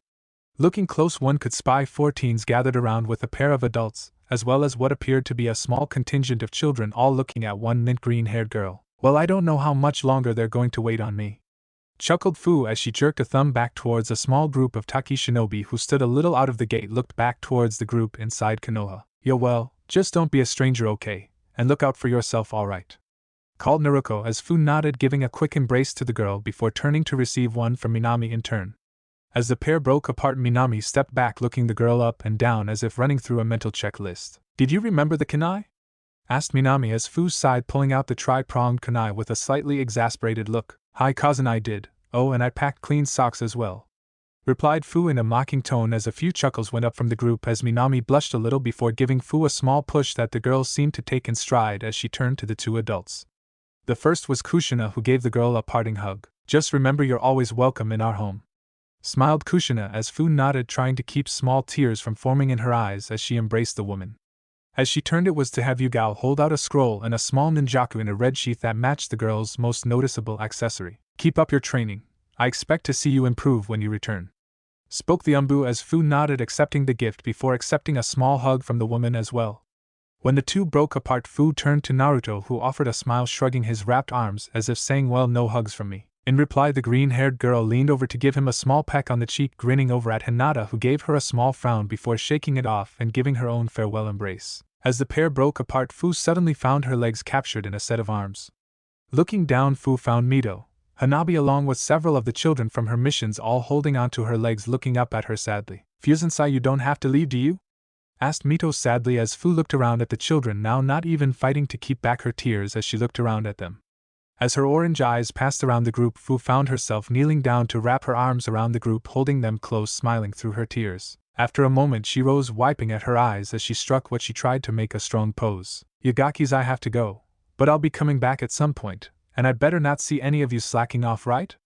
called Fu as the children nodded at her before a small twinkling drew their eyes around them. As they looked, small scale like flecks suddenly blazed into life, the light reaching out, causing the children to blink around confused till they noticed the absence of the girl. As they looked back and forth, a chuckle from above drew their eyes up to see Fu lean back, two green wings flapping with a dull thrum to keep her floating above them. The children started to laugh and jump up, waving as Fu gave a small circle before speeding off out the gate, leaving the cheering children behind. As she passed the gate, her eyes began to tear up again as she struggled to keep her emotion under control. "Stupid, stop crying, you're a kunoichi, darn it," muttered Fu as another voice drew her attention. "Fu-chan, look. Look," Kazan sang by look. "Hey Fu-chan, look," called Chomei as Fu looked back in time to see the massive white and purple tree blast into life as a wind seemed to catch it just at the right time to send a wave of freshly opened flowers to swirl out through the gate to fly around her, bathing her in their sweet scent. As Fu watched the village disappear behind her, the happiness she had found stayed with her. "Baka. It's not like I'm not coming back," Fu muttered again to herself as tears of joy dropped down her face, her wide smile preceding her towards Taki. Back in Konoha, past the still waving group over in the stadium, a group of umbus stood panting slightly along one side of the wall as one amongst them, coughing slightly, pulled back his mask, showing shadowed eyes over a smile. "Well, Yugekin, I hope she liked your and Naruto's goodbye gift," smirked the man as he turned to wave the group back to their positions. Back at the gate, the cheering children had finally stopped as they moved back to their families, Kushina taking Mito off to lunch as Minami and Naruto left with Hinata to visit Sakura and Ino, leaving only Naruto standing by the gate, the wind blowing lightly causing his coat to flutter around him as he looked out through the gate. After a few moments, he turned towards an apparently empty area around him, calling out, "Well, are you scared I'm going to stop you or something?" As if in answer, a small shifting occurred as Rashi stepped forwards, giving the back of the blonde's head a small annoyed glare that the boy seemed to see without having to turn. "Quite relaxed? After all, if I wanted I could take you out before leaving through the gate. I doubt they'd find me in time while they were worrying about you." The man spoke in an almost lecturing tone as Naruto shrugged, not turning to face the man. "I think not. Still, I do hope you will listen to what we warned you about. The Akatsuki are moving for all of us. Villages don't matter in this. This is about our survival as Jinchuriki," spoke Naruto as Rashi sighed, stepping up and passed the teen towards the massive open gates. "Well, that's where you're wrong, Gaki. It always concerns the villages. Still, from what I saw and from my passenger, won't stop insisting your village is on the level," spoke Rashi as he came to a halt, the sun beating down over his maroon uniform, glinting on the metal plates, as he turned to look back at Naruto. "Might be because we told you the truth. I just hope you can convince your Tsuchikage of it," spoke Naruto, his face almost impassive as he watched the man before him. Despite himself, Rashi found himself smirking slightly as he looked back at the teen. "You don't know the old man very well, Gaki," replied Rashi as Naruto's expression changed to a dangerous little smile. "And he doesn't know me," spoke the boy as a small series of hums caused Rashi to turn to see crouching on and around the gates 5 black figures, the metallic Homid and clawed Sikaku among their fellow seedlings. Turning back to the teen, Rashi spied the small form of Kyuid now perched on Naruto's head, its 9 tails waving gently as its gaze fixed on the man before it. Rashi looked around at the group before him, smirking slightly before turning back to Naruto. "Sorry, Gaki, I'm not adding to your collection no matter how much my passenger wants to," called Rashi as Naruto shrugged. "Yeah, you can't strengthen an enemy and all that stuff. Trust me, I know Goku was rather unimpressed with you over that," replied Naruto as he watched the man for a few more moments. As Rashi turned to leave, he felt a small pulse as he whirled to see Naruto still standing there, except his eyes were now dark black and the jovial tone now lacking from his words. "I would suggest you think carefully on who your real enemies are, Rashi, because I'm warning you now, called Naruto as his orange coat flashed black, the back splitting into 10 waving strips as the tree on the back spread its now glowing design around. Flecks of black touched the teen's face. I won't be letting you or anyone in your village harm them. Finished Naruto as Rashi met his eyes unflinching. Is that a threat, Gaki? Because if... started Rashi before a heavy pulse of chakra cut him off as Naruto's eyes seemed to flash with a purple flame. No, Rashi, it is a warning. There won't be threats if you harm them. There will be you and me, and Kami himself won't save you from what I will bring. Finished Naruto as he watched the man meet his gaze. After a few moments, Rashi turned, stepping out of the village to head down the dust-covered path that led back towards IWA. As he moved out, a small shiver racked him as his burden spoke. If you were smart, my host, you would listen to that boy. Neither my cousin or he will waste time with politics. Muttered Goku as Rashi ignored him, moving forwards as the gorilla let out a disgusted sigh. Oh, and don't think I've forgotten you wouldn't let me have a Sochi. Say goodbye to your boozing. From now on that stuff is going to taste like lava.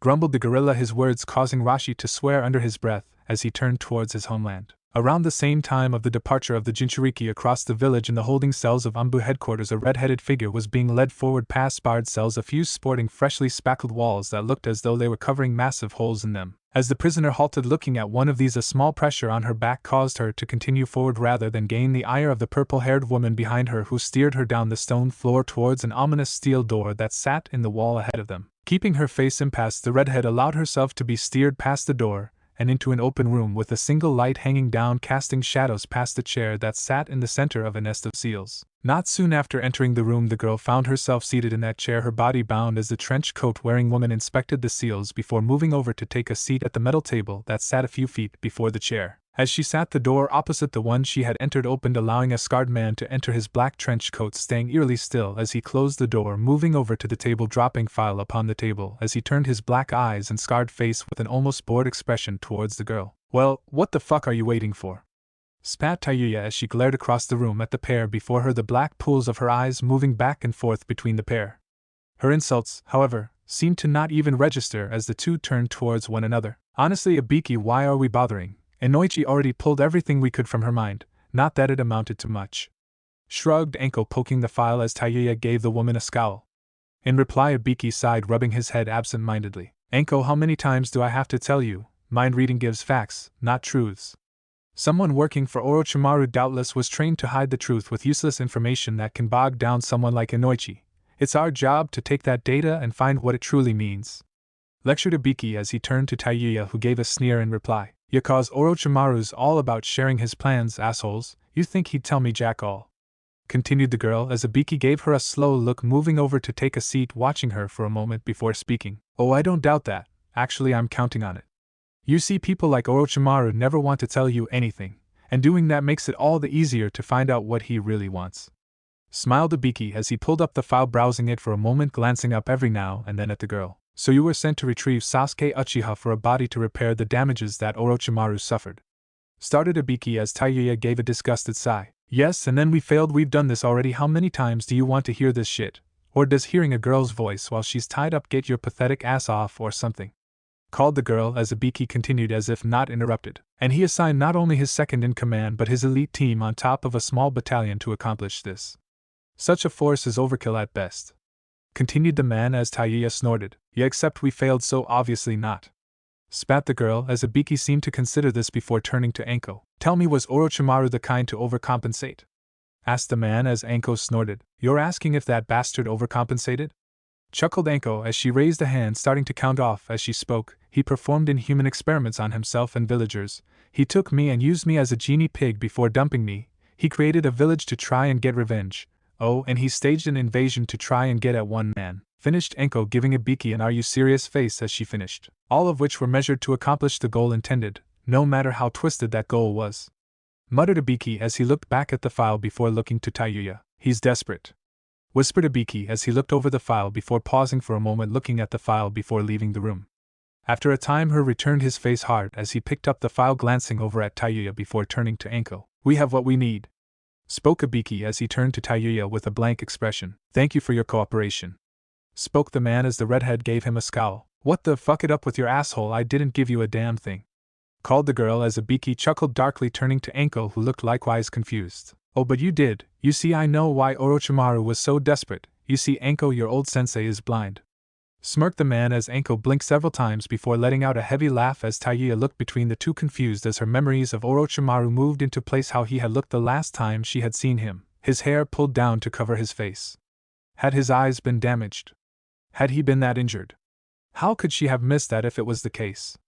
Wait, did that mean that they had been running to get some stupid Uchiha just for his eyes? How would that have helped? Fuck you, Orochimaru-sama isn't blind, what kind of?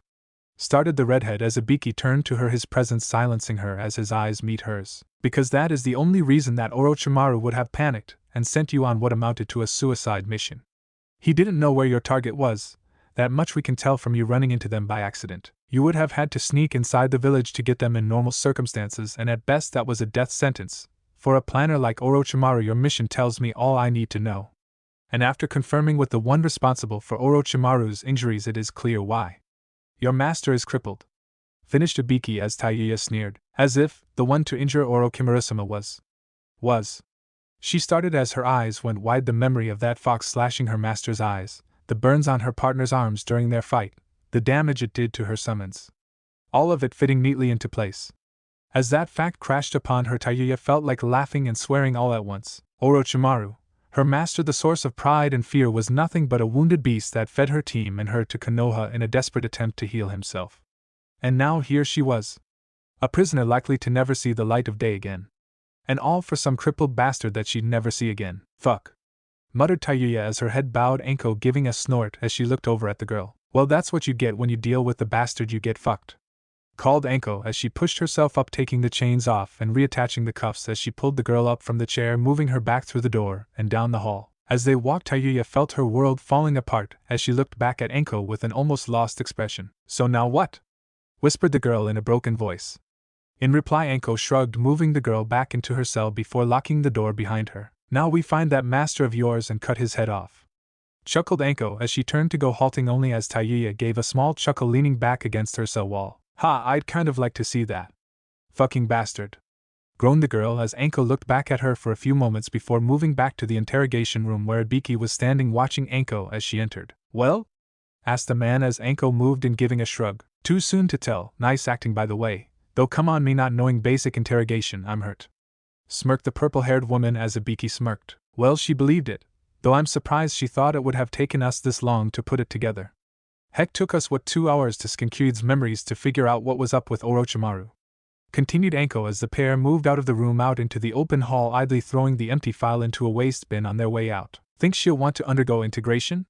Asked Ibiki as Anko gave a slightly feral grin. Oh, if I was a betting girl I'd say yes, she wants payback. Trust me, that's motivation. Smiled the woman as Ibiki nodded. Hi. It is at that.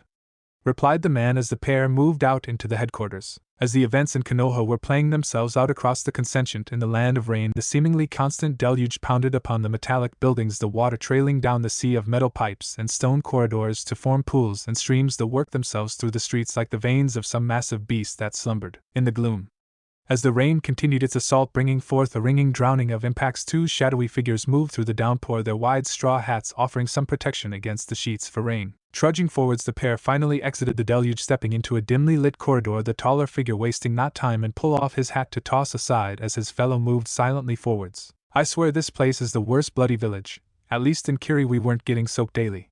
Muttered Kisame as he turned his shark-like face around to see Itachi leaving him behind as he moved deeper into the complex. With a shrug, Kisame hurried after him, so that as they reached the next archway, the pair once again stood side by side as they entered into a wide pillared hall where several figures already were milling around, a few turning to the pair as they entered without comment. As the two came to rest among their fellows, a small flutter of movement drew their eyes up to a small balcony where a woman appeared amongst a swirling wall of paper. The white folds slowly dissipated, leaving only the rough stone balcony, its railing rough with age, now supporting a blue-haired woman who leaned back looking over the group, a white rose sitting delicately above a pair of bright yellow eyes that flashed as she scanned the room. After a moment she was joined as a second figure stepped forwards, his black cloak decorated with red clouds, a mirror to the woman's own. As the new arrival stepped forward, the dim light caught the metal piercings littering his face, settling upon his spiky orange hair before reflecting off of twin orbs of pale purple decorated with a deep rippling pattern that seemed to make the bulge as they turned around the group before him. After a moment the figure spoke, his tone barely more alive than the stone and steel that surrounded them. Kisame. Itachi, report your findings. Spoke the figure in a seemingly deliberate monotone that reverberated slightly in the pillared arcade. In response, Itachi stepped forwards, reaching up to pull off his hat as he looked up at the man, meeting his eyes before speaking. We engaged and attempted to retrieve the Jinchuriki of the Kyuubi and Nanabi, however an unforeseen intervention prevented us from capturing our targets. Started Itachi as a few of the members around him snorted. However, Itachi continued ignoring his fellows as he focused on the man above him. It seems that our secondary target was connected to this. The creature described from our information intervened and was more formidable than we anticipated. Its attack delayed us until the situation became impossible to salvage. Finished Itachi as one of the figure around him spat on the ground, sneering. What the fuck? You start a fight and run away, you bunch of yellow. Started a foul-mouthed member of the group as beside him his partner threw out a blackened thread that sank into the speaking man's face, soon binding his mouth shut. As the man silently cursed, attempting to remove the gag, the figure above seemed to contemplate Itachi's words for a moment before speaking. What can you tell me of these creatures? Called the man as Kisame stepped up, drawing his blade that still had a pale completion to it as though it was recovering from some kind of sickness. I can tell you, little bastards look like solid black clones, only their eyes are bright lights, and they can apparently shift shape. Not much in a fight at first, Heck tore one in half without too much trouble, but then all hell broke loose. First the damn thing is dead, then my blade starts getting sick over it, then the bastard's back looking like a fucking samurai in armor swinging around 6 blades at me. Kisame spoke, working into a tangent before a pulse of chakra caused him to halt as the man with the rippled eyes focused on him. You say you tore this creature in 2, yet it then came back stronger and wielding 6 blades? Asked the man in a slightly questioning tone as Kisame nodded, looking over at Itachi for support, who nodded as well. Also, genjutsus, even my own, were ineffective against it. At the time, I feel we should hold off assaulting Konoha at least until we understand this new threat. Finished Itachi as the figure above seemed to contemplate his words. From beside Itachi a chuckle came as one of his fellows, a younger man sporting a mop of blonde hair that moved to cover one eye, grinned at Itachi. These things broke your genjutsu. Hell, maybe I'll have to track it down to say thanks before I introduce it to my art. Chuckled the man as beside him a hunched figure gave a deep sigh, shaking his masked face as he focused back on Kisame's blade, his eyes examining it as he allowed his mind to process what he had been told. Enough, spoke the orange-haired man as once again silence was restored. After a moment he spoke, looking around at the group. Our plan have not changed, our work will begin soon enough. For now we focus on identifying the locations of the remaining beasts. Itachi, Kisame, provide a detailed report to Konin, she will see the rest are properly informed. Prepare yourselves, Akatsuki, our war approaches, and nothing will be standing in our way of showing this world the meaning of pain. Finished the man as he turned to leave the blue-haired woman looking after him before vanishing in a swirl of paper, leaving the group below alone. And nothing will stop me from making sure your plans end in ruin, thought Itachi as he turned to depart, noticing a small flash of crimson from somewhere off to one side as he turned. While Itachi moved away from the rest of the robed figures, one man stood between a pair of pipes, his visible crimson eyes staring out from behind an orange swirling mask, watching the young Uchiha go. So Konoha has some bite after all. No matter, my will is not so easily pushed aside. Still, these creatures may deserve some observation. And I have so missed home, thought the man as with a faint pulse the man was swallowed up into a swirl of distorted blackness. A few days later, in an open training field surrounded by a grove of trees inside the village of Konoha, 2 pairs of figures stood across from one another, both sliding under blows before lashing out with their own against their own mirror opposites. As the 4 broke apart, a striking clap was heard as the battlers halted, turning as one to see a red-eyed woman stepping forwards, her white bandaged dress swaying slightly in the wind of the warm October day. Okay, that's good for now. But Ino, you need to learn to rely on more than just your legs when you're attacking, or you become predictable, called Karina as Ino gave a small sigh, nodding her head as she looked over at her partner.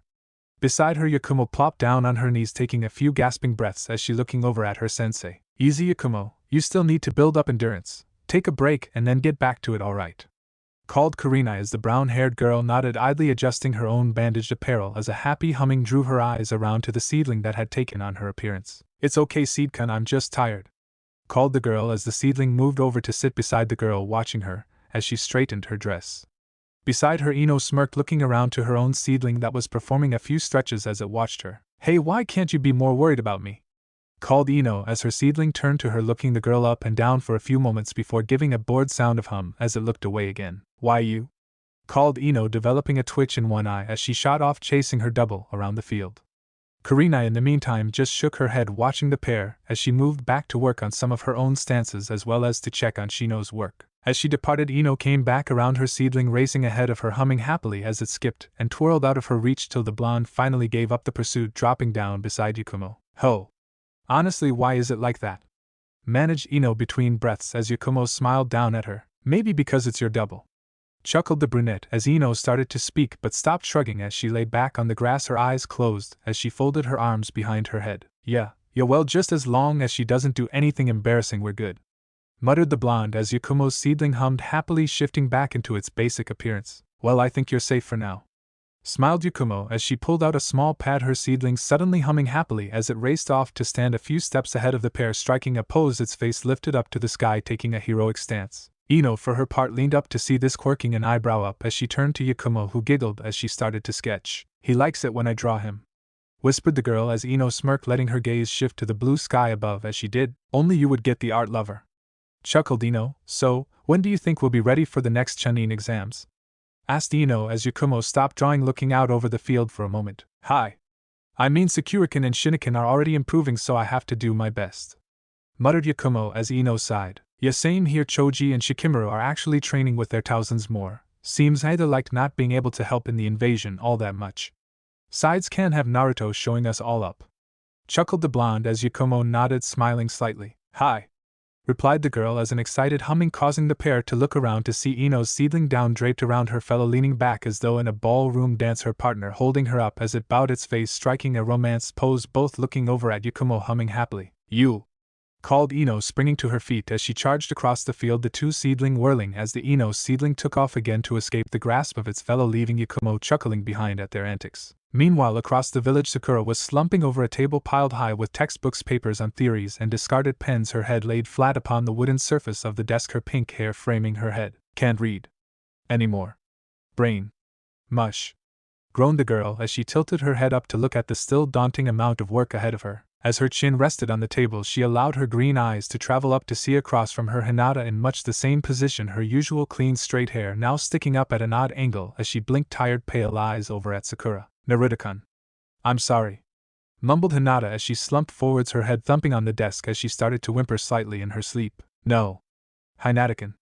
Not you, managed Sakura, pushing herself back in her chair, the light falling over her red battle kimono. As she looked around the library, the two occupied fighting to keep from passing out like her fellow. Why did I agree to this again? Muttered the pink-haired girl, rubbing idly at her forehead as she gazed around the room, stiffening as a familiar voice spoke up behind her. Well, I would say because you wanted to take after me. After all, you're looking to become a fantastic medical kunoichi, aren't you? Called a voice as Sakura turned to see Tsunade standing behind her, arms laden with a fresh set of books and papers that caused Sakura to whimper slightly. Please no, whispered the girl as Tsunade's face turned up in a smile, moving over to drop the books down loud enough to cause Hinata to shoot up with an audible eep before tumbling back out of her chair with a crash. Well, Miss Hyuga, nice to see you're still awake, called Tsunade as Hinata rose, pulling her chair up and blushing madly as Tsunade turned, waving over her shoulder at the pair as she departed. Keep up the good work, called the sage as she left the room, the door snapping shut behind her as both girls let out audible groans. So what now? Asked Sakura as she looked across at Hinata, who gave a shrug before a metallic humming caused both to turn towards the window that now stood open, Homie sitting upon its sill, legs kicking idly as it watched the two. Stop mocking us, called Sakura, flinging a book over at the seedling that tilted its head, allowing the heavy textbook to sail out of the window and down into the street below. Homie, it's not nice to be here. We're working, called Hinata in a slightly disapproving tone as the seedling hopped from the windowsill, its blades wings spreading out to allow it to drop silently to the floor as it moved over, pulling a small package from behind its back as it reached the pair's table. As the two turned, they saw it was a small packed lunch with a smiling face drawn on a small paper on top that they both recognized.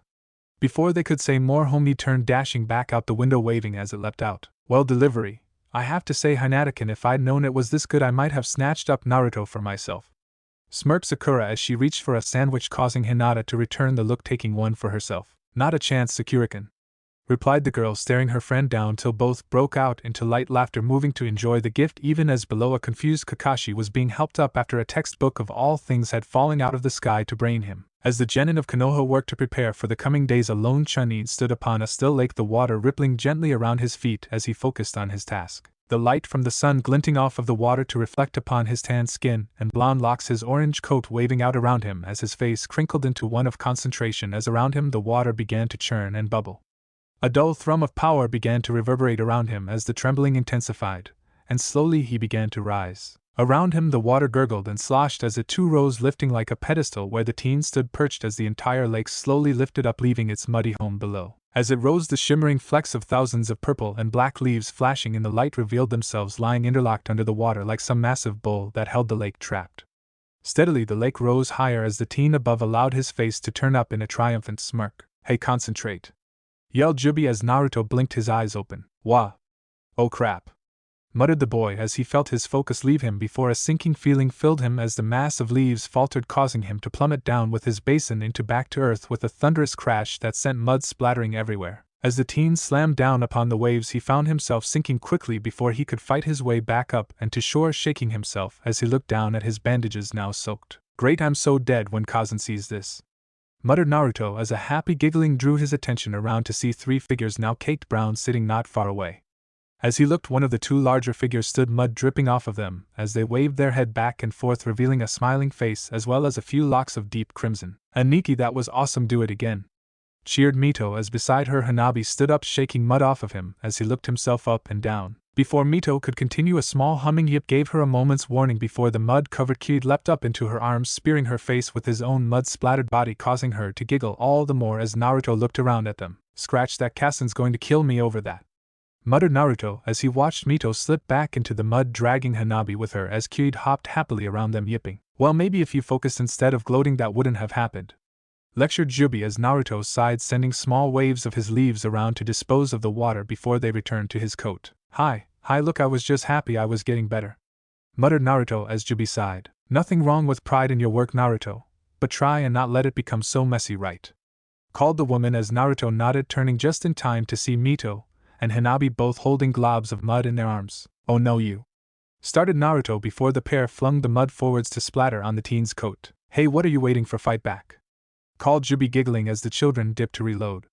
Chuckling, Naruto flung a few leaves forwards, wrapping Mito up to heave her gently into the lake with a resounding splash. Hanabi in turn charged, catching Naruto off guard and taking the two into the lake as well, where they three surfaced, the children laughing happily as Kyuid hopped out, racing over the water to sit itself upon Naruto's head, coating it in a fresh smattering of mud. What followed was a mess of mud, water, and laughter till finally the three found themselves traipsing back down the streets of Konoha. As they found their way to the Hyuga compound, the dripping Hanabi moved in happily past the confused Hayashi, who gave the pair of Uzumakis a small look before simply nodding as he followed his Sochi into the compound. As Naruto wound his way back home, Mito happily stroking Kyuid, who lay in her arms, the pair heard a small call out behind them. "Hey, Yamato, Nizan!"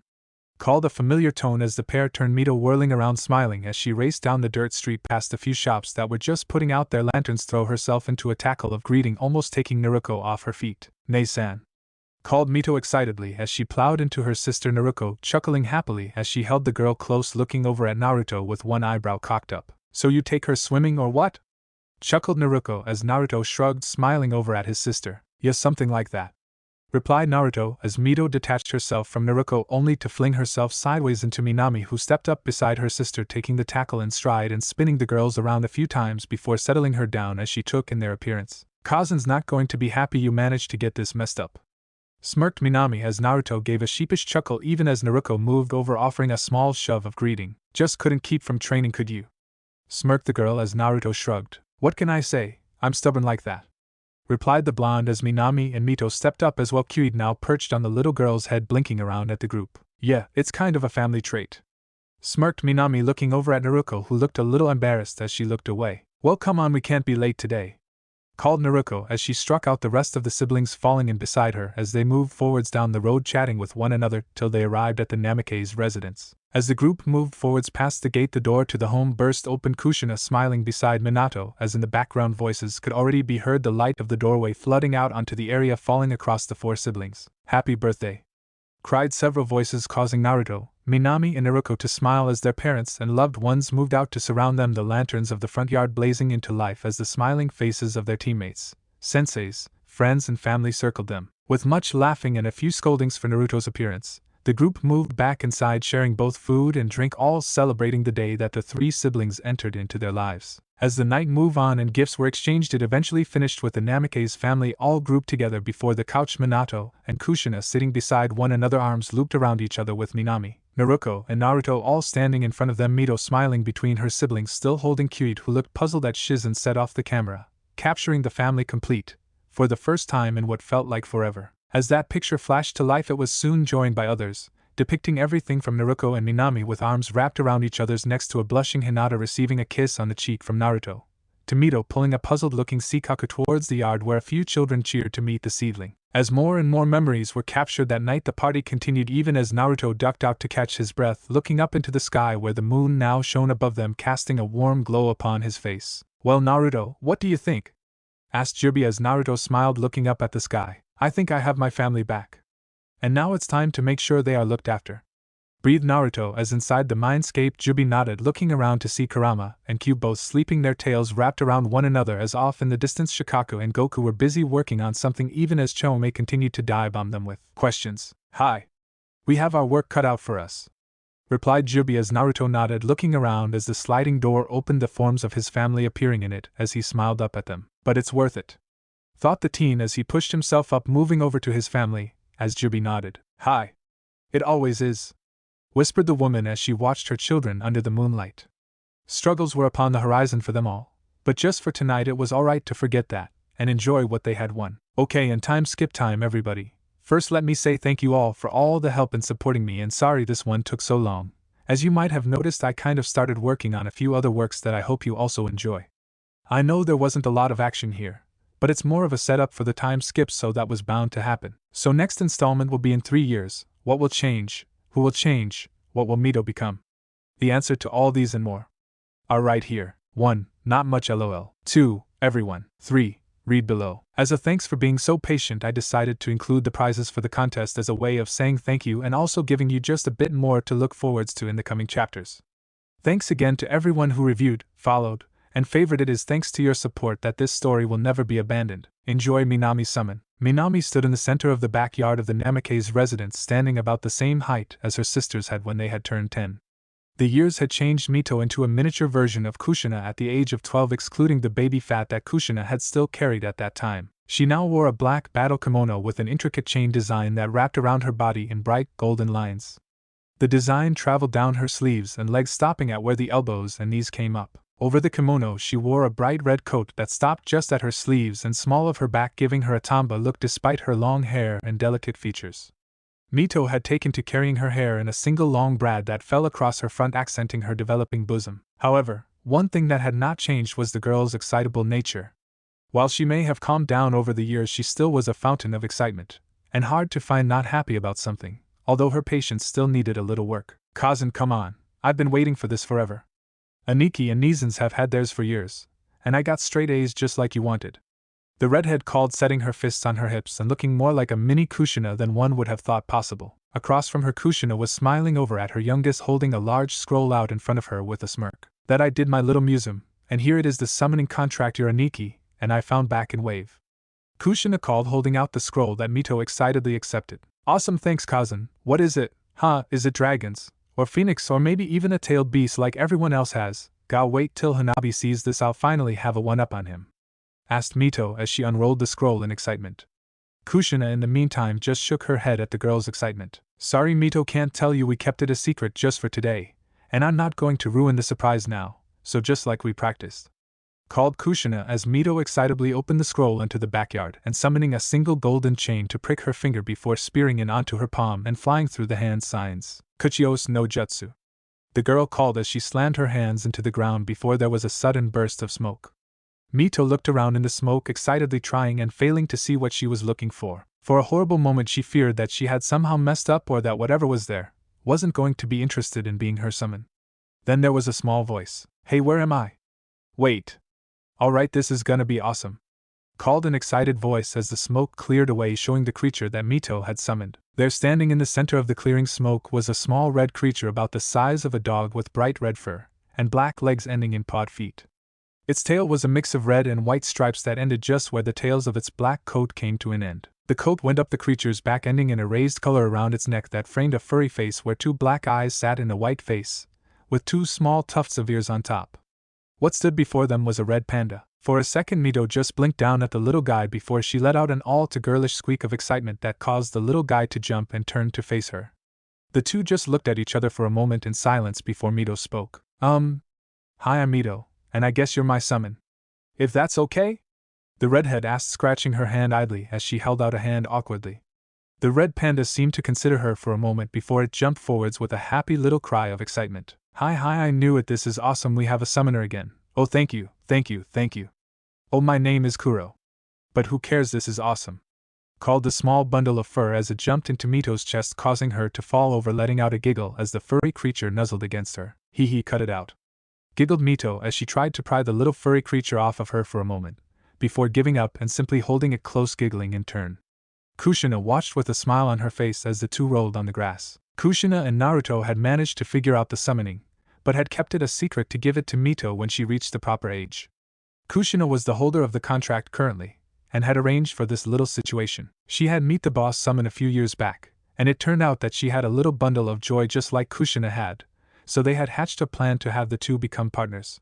Little Kuro had managed to figure it out at some point, and had been jumping off of the walls with excitement ever since. Finally the pair calmed down enough, and now Mito stood grinning as Kuro lay draped across her shoulders, long fuzzy tail falling down her front as his head stuck up excitedly, looking around level with Mito's. Kaz and I have to go show Hanabi this, he will be so jealous. Hinata said he had to wait a few weeks before he got the rabbit contract, please, called the girl, smiling over at Kushina as Kuro gave her his best shot of the puppy dog eye jutsu. Kushina in turn just huffed out a small chuckle before nodding as Mito gave her a quick hug before turning to run and jump over the nearby hedge, flinging a golden chain from her arm as she did and pulling herself forwards towards the treetops to take her own shortcut to the Hyuga compound. Kushina watched her go with a happy smile on her face. Yep, those two should get along just fine, she thought as she turned to enter back into the house, taking the contract back in with her. Meanwhile Mito was swinging through the forest laughing as Kuro leapt from tree to tree ahead of her, calling out as he did, "Hey Mito, care to have a race?" he called excitedly as he sprung off of a branch and twirled in the air to face back at Mito, who was grinning a happy and fierce smile. "Okay, but you are going down," called Mito, shooting two chains out to fling herself past the creature, letting out a whoop of joy as she sailed forwards. Mito was still smirking when there was a small sound like creaking wood before Kuro came rocketing past her, his fur pulled back as a swirling mix of wind and leaves from the forest around him spiraled around him, allowing him to bounce effortlessly from the very air around him as if he could step upon it like a solid object. "Don't think so, Mito.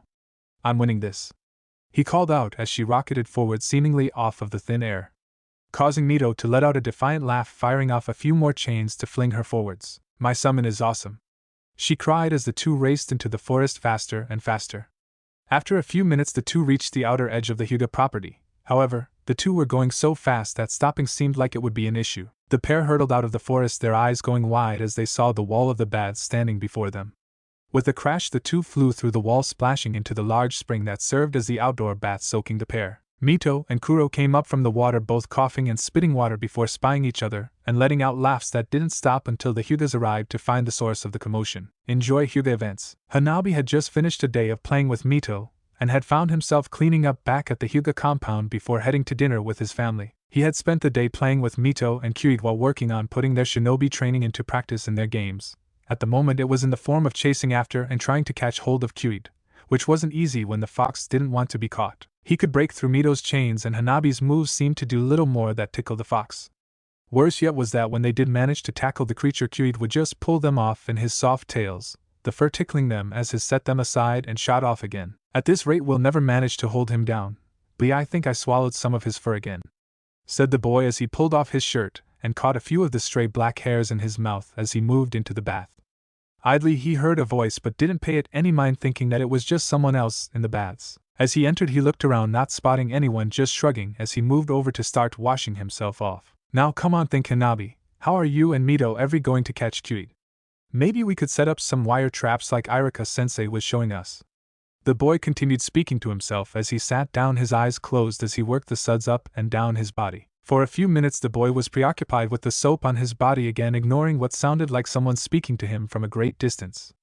As he reached the end of his scrubbing he reached up to pull the hair from his face, blinking some water out of his eyes as he did. Hanabi was sitting in front of a long mirrored wall that allowed for the bathroom to have several spots for baths at any one time. As a result, when he pulled his hair back and opened his eyes for the first time since he had started scrubbing, he was looking into a perfect reflection of himself. Or at least that's what he was supposed to be seeing. Instead, the boy before him was looking at him with two black eyes with wide white globs in the center of them like moons. The next thing the boy noticed was that there were two horns now coming out of the other's forehead, just where a headband may go when in a few years he would be receiving his Hanabi looked at the figure for a few moments in complete shock. Who's that? He asked himself as he reached up the figure in the glass mirroring his movements.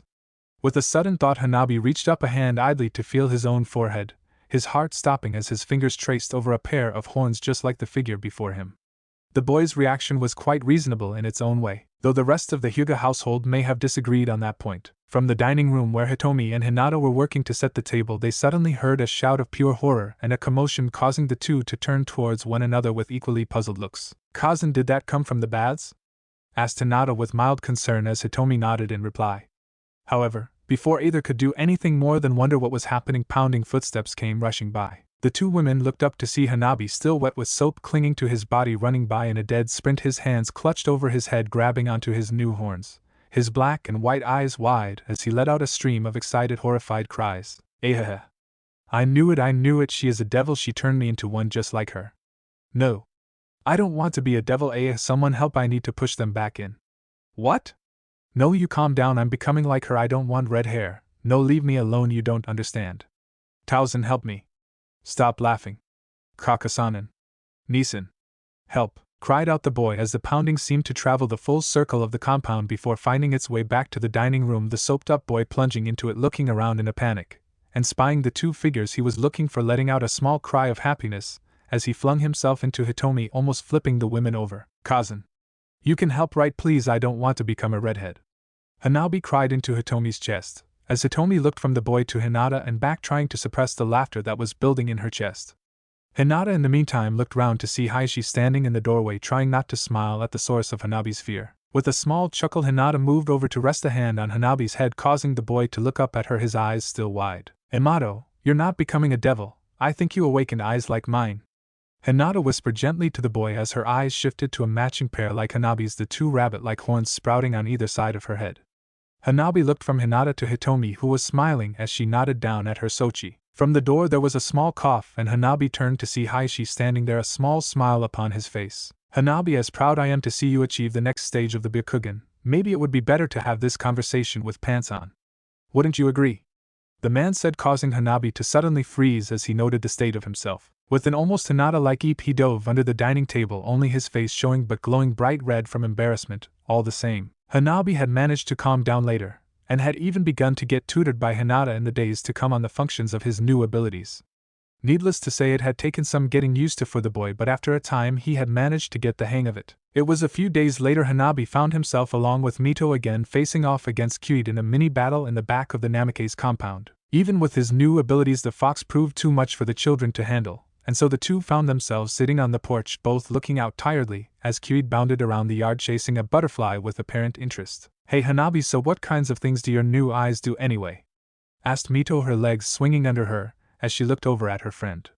Hanabi seemed to pause for a second before replying. "Well, I guess I can do what my Nasan can. I just need to practice, but so far I've only learned the basics, so it will be a while till I've managed to do more," he replied. Mito gave him a little smile as 3 chains slid from her back, all pointing at him. "How that means I'm still the best," she called, hopping up with one hand stuck up in triumph as Hanabi looked worried at her actions seconds before her chains raced towards him to tie him up like she always did when she was excited. However, as the chains shot forwards, Hanabi's eyes shifted, and his horns grew before he swung out his hands in a swiping motion towards the oncoming chains, causing them to circle back around, wrapping Mito from head to toe in her own golden bindings. Mito hadn't even dropped her pose, so she fell to her side, one hand stuck defiantly up, even as her eyes looked around confused at what had happened.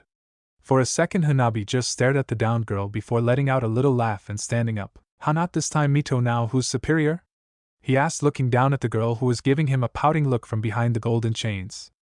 Hanabi just smiled in reply before turning around and walking into the house, Mito being pulled behind him by her own chains that seemed to be under the boy's command. "Come on, Mito, let's see if I can find your ramen stash," he said, his voice filled with glee as Mito's eyes went wide and she started to bang back and forth trying to free herself from the bindings, her words muffled but sounding something like anything but the ramen. "No Hanabi, no fair. Chapter 27. Talking, Thinking, Mental Conversation, DMO and God or the like. Jutsu. The wheel keeps on turning. The sunrise broke over a still morning, the new light flooding over the tiled rooftops and into alleyways, scattering shadows as they slowly moved over a familiar resting village. As the dawn rushed forward, it next found itself climbing a steep cliffside before flashing over four great stone faces, their unseeing eyes looking out over the slumbering village in quiet reverence, as the sun fully pushed itself free from the treetops to take its place within the cloudless sky. Under its rays, figures resting upon the mighty walls that bordered the town, as well as those rising from their time of rest, all turned as one with small smiles upon their lips towards what now was undoubtedly the city's most prominent landmark. There in the center of the village, a singularly massive tree stood, its bark the pale and delicate white of freshly fallen snow, which decorated even the impressive branches that stretched out over what had been the village's stadium, casting an unearthly calm as its leaves began to shine in the new day's sun. With the light, each of the seemingly endless number of black and purple leaves, still touched with the dew of the morning, suddenly flashed like a heliograph as the whole tree seemed to sway as if in a soft breeze despite the stillness of the morning. Then the tree stopped suddenly, going still for a moment, as if waiting for some unknown sign to continue its work. A moment later that sign passed as the tree sprouted into open flower, hundreds of buds bursting to life from its branches, plucking themselves from their home to fly out gently into the skies, drifting slowly out across the village. As those already awake were joined by those who were just pulling themselves from slumber looked out, it was to see these beautiful flowers drifted down, slowly vanishing into small sparkling fragments of light, seeming to melt like snow upon a warm surface. As the spectacle finished heralding a new day, those on guard turned back to their position, waiting for their reprieve or simply to begin the day's activities. Among these numbers was a pair of chunin, each standing on either side of the massive reddened gate of their villages, both pressing upon an intricate set of seals, feeding their churka into the wooden doors that shivered once before parting. Soon the massive gates of Konoha swung forwards, gliding without effort out till they stood wide like welcoming arms towards the trail leading into the city. With a small tired stretch, both chunin moved over to a small wooden booth beside the gate, the light catching off of the green and black uniform that distinguished their rank within the village's defenders, both visibly yawning as they began this day's work. "Well, yawn, at least it's a nice morning," called one of the men as he settled himself down within the booth, his fellow shrugging slightly as he slipped a pair of massive kunai off of his shoulder to rest against one of the booth's wooden walls before he too took his seat. "Suppose, still can't wait for our shift to be over. Feels like we've been doing this forever," muttered the man as he ran one hand through his mess of black hair, drawing a grin from his fellow that reached up to his one visible eye, the other concealed by a small mess of brown hair held down by his bandana. Hi, so Kotetsu, how did your little sister's party go? Managed to get her that special visitor?" smirked the one-eyed man as his partner gave a proud grin. "Of course I managed it, Izumo. What kind of brother would I be if I wasn't able to get one to show up? Heck, I even got the one that likes to play with the children as their copy," replied Kotetsu as his partner nodded. "That's so, bet she loved that," replied Izumo as his partner nodded, reaching into his vest to pull out a small photo, showing it off with a smile. "You know it, take a look," replied the man as the photo was passed over, showing a small black-haired girl grinning widely at the camera, her hair pulled up into a pair of pigtails that fell down behind her simply blue party dress. The child was not only grinning but flashing a victory sign with one hand, as the other was slung over what one could only describe as a perfect copy of her, with only three differences. The first being that this mirror had no true face, but only the shape of the other. The second, that where the girl had bright brown eyes, this other held what appeared to be twin glowing purple orbs.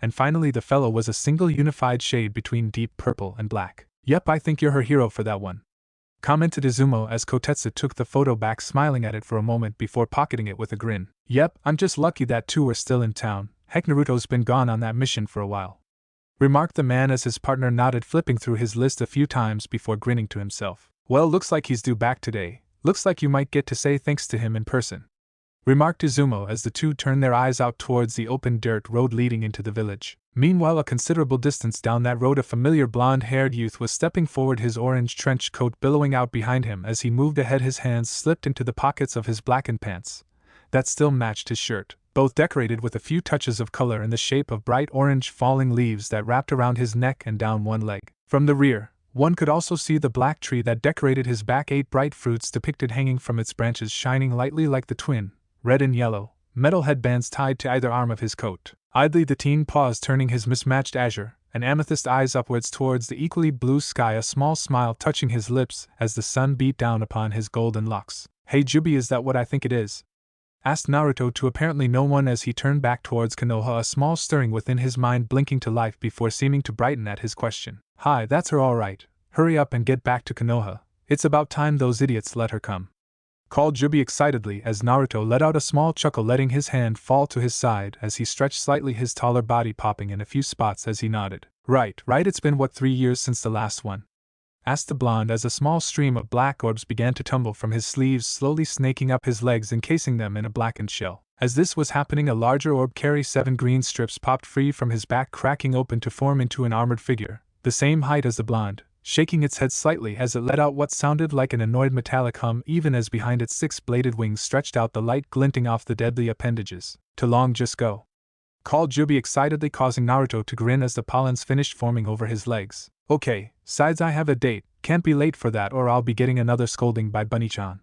"Hey homie, go ahead and drop off the report, okay?"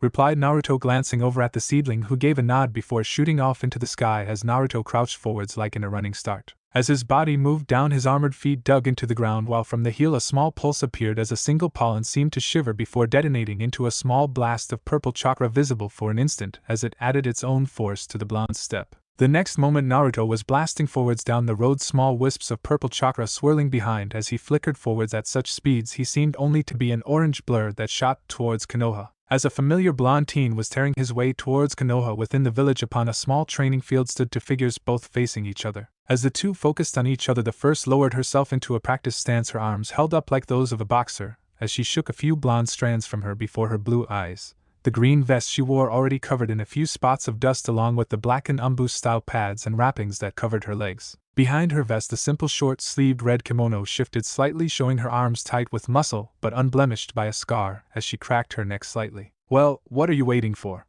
Let's do this," called the blonde as across from her what appeared to be some kind of cross between a male teen and a fox blinked a pair of red and purple mismatched eyes at her, its ears twitching slightly before lowering itself so that its 9 massive tails would billow out behind it, each now pointing towards her, as its whole body visibly tensed.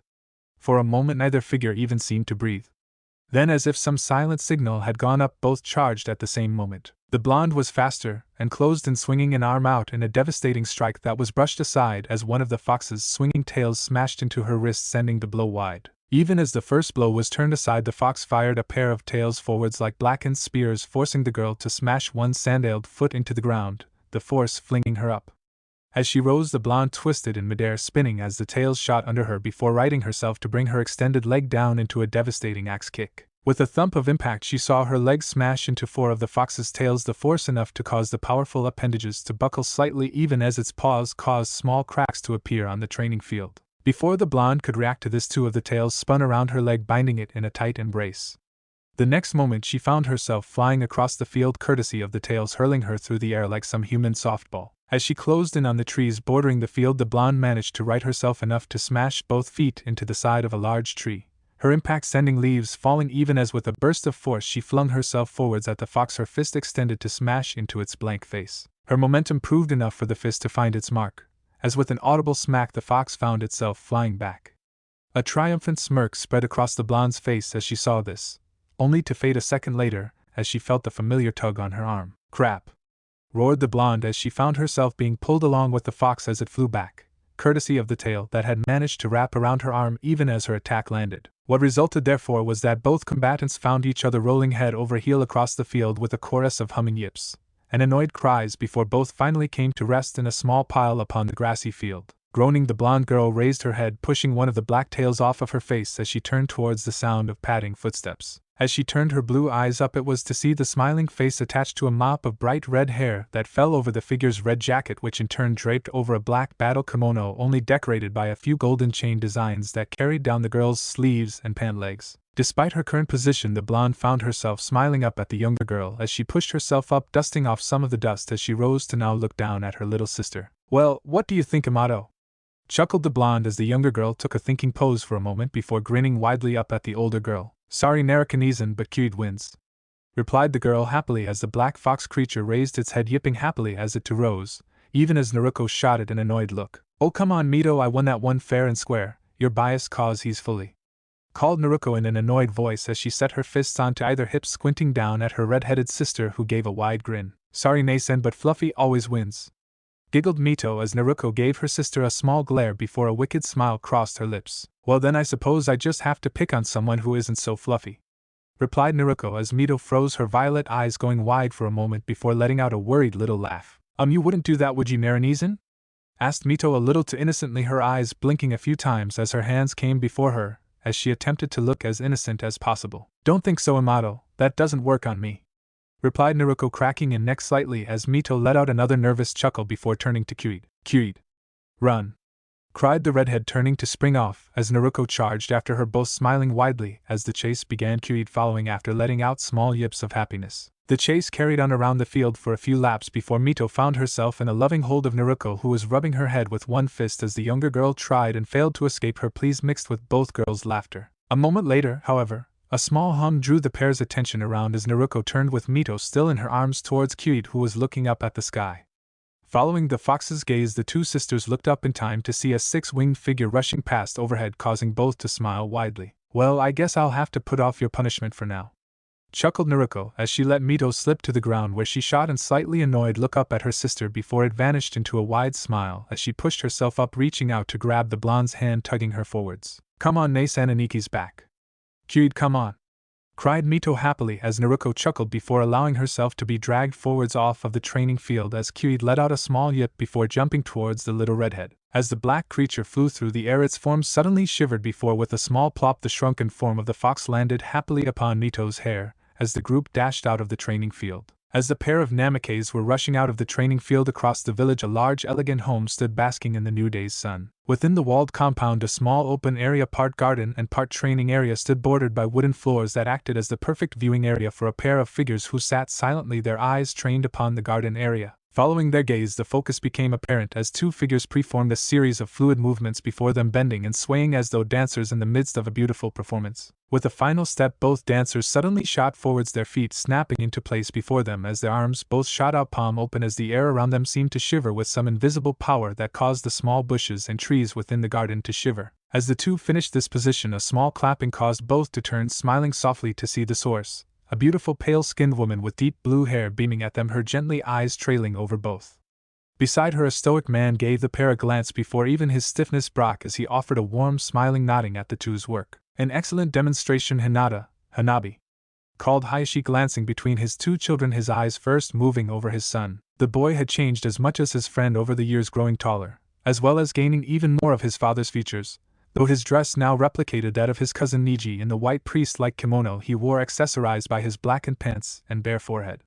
His brown hair now fell just to his neck, ending in a small knot. As Hayashi's eyes found him, he saw the boy smile proudly as his eyes shifted back to their usual pale completion, even as the twin horns that decorated his brow retreated as well. Looking beside his son, Hayashi's eyes then traveled up to his daughter's kind face.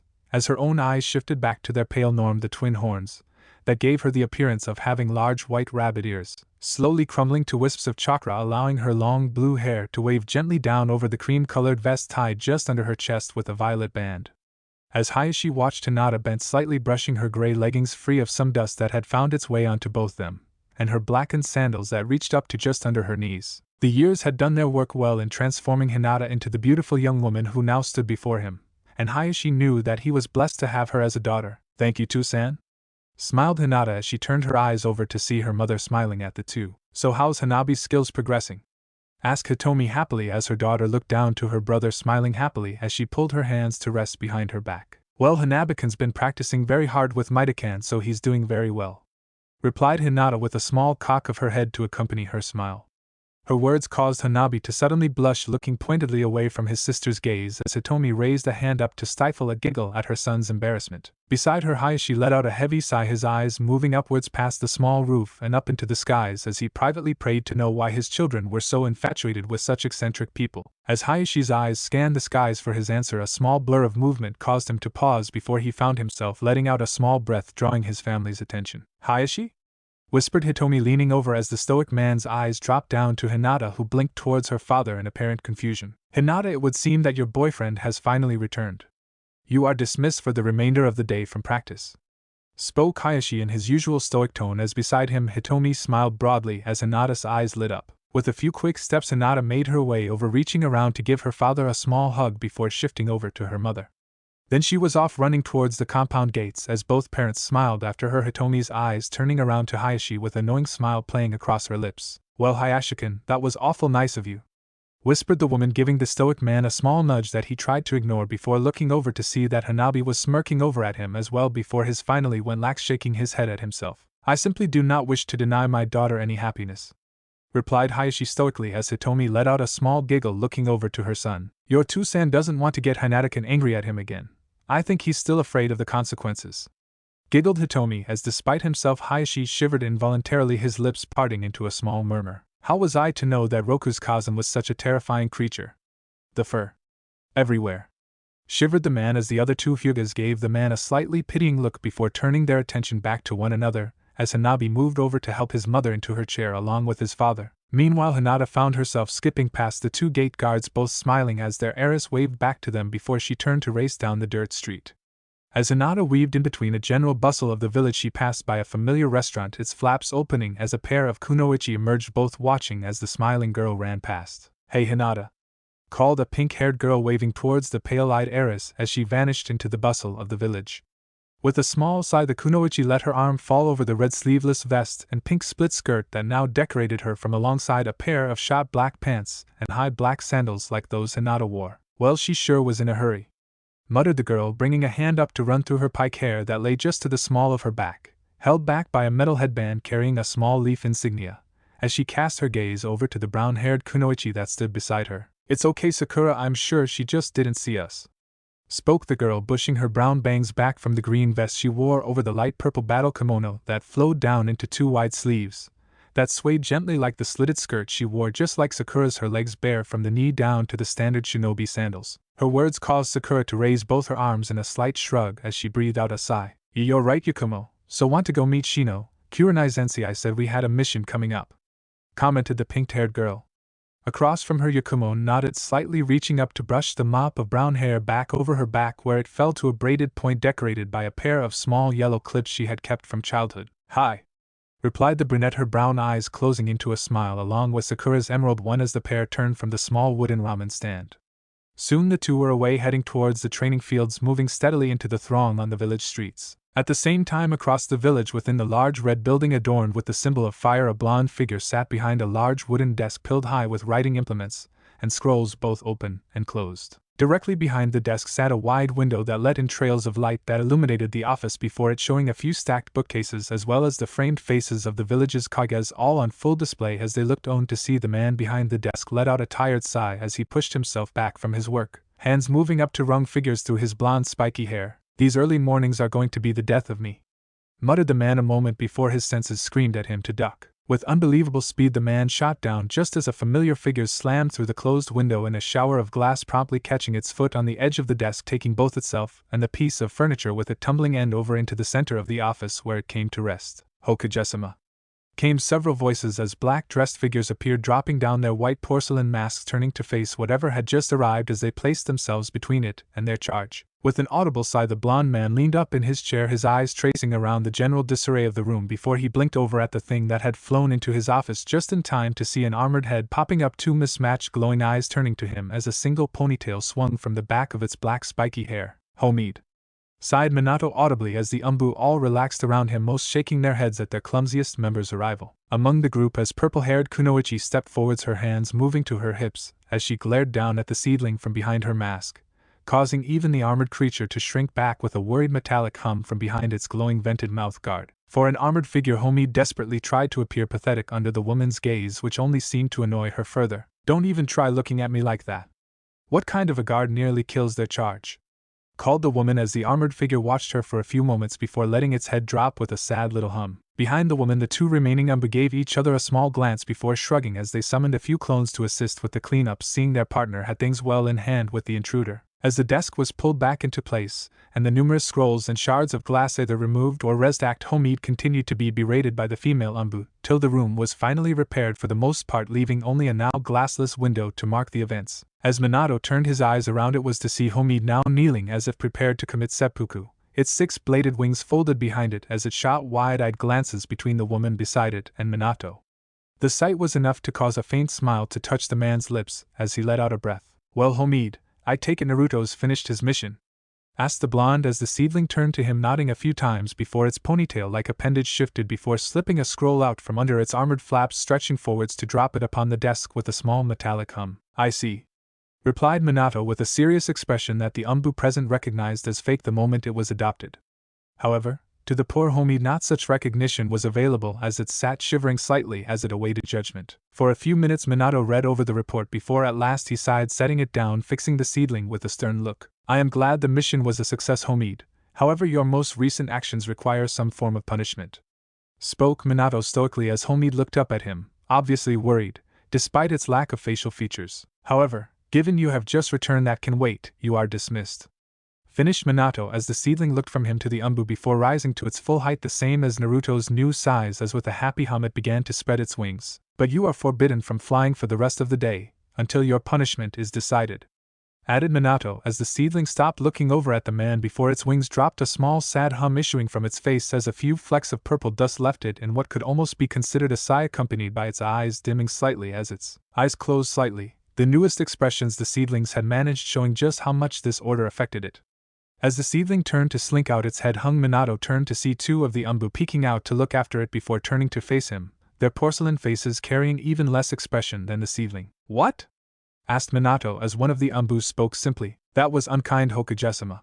Till our mascot is free from this punishment, you may find out protection lacking," replied the umbu before it shivered back into hiding with its fellows as Minato's sweet dropped. "I swear why I wanted to be Hokage escapes me sometimes," muttered Minato as he pulled up another scroll before paused to look back at the village, as small smile touching his lips. "Welcome home, Sochi," whispered the man before he turned back to his work.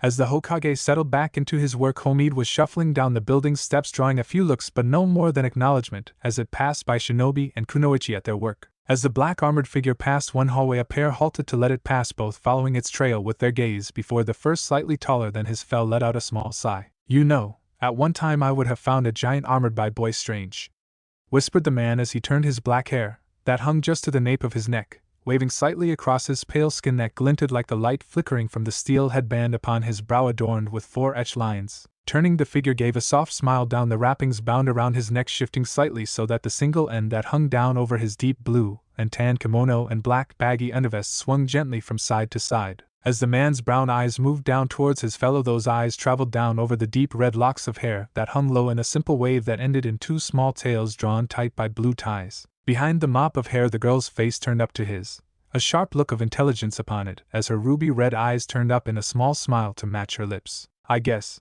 but after all this I'd be surprised if anything could shock us, Haku," replied the redhead, shrugging slightly, her arms rising slightly, causing the sleeves of her soft teal battle kimono to fall back into the deeper green of her vest, Chunin vest that fell just to where her black leggings took up the duty of covering her, accompanied by a pair of armored leggings to match the smaller ones upon each of her forearms, where a few visible markings were etched into the steel. "So you headed back to Kiri?"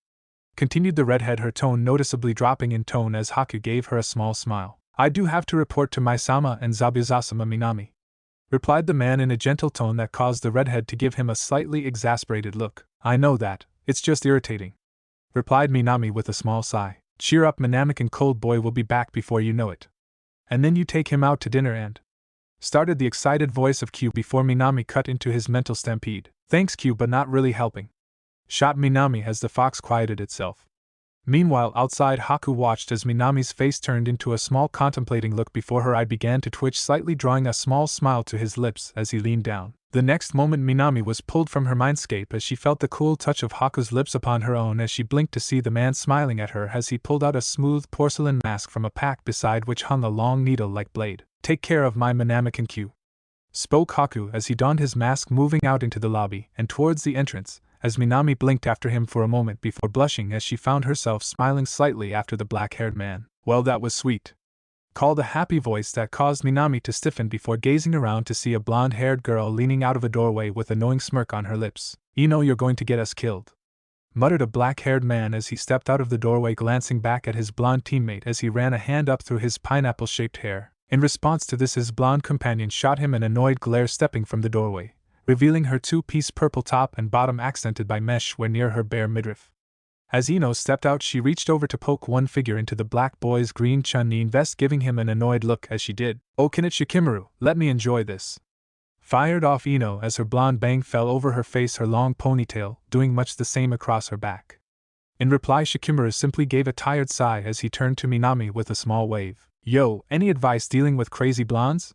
Called Shikimura, getting another glare from his teammate as Minami chuckled, shaking her head. Nope, sorry, you're on your own, replied Minami as she turned from the pair, waving back as the final member of the trio stepped out, his plump face turning to see the redhead departing the tower. As Minami was exiting the Hokage building, across the village a red-haired woman was stepping out of a compound adorned by a large red and white fan, pausing to look back as a small breeze blew her simple green and white dress along with her hair. As she tapped her foot, eyes narrowed upon a figure still inside the compound. After a few more moments standing in the Uchiha compound entrance, Kushina finally let out an audible sigh, moving forwards across the doorway towards where a black copy of her Sochi was standing, his hands held by a few black-haired children who were blinking innocently up at the approaching redhead. I swear you're so easily led around, it's a wonder you haven't been kidnapped by now, muttered the woman as she reached the group, looking around at the children, feeling her annoyance fading as she saw their happy faces. Sorry everyone but Seedkun and I have to go.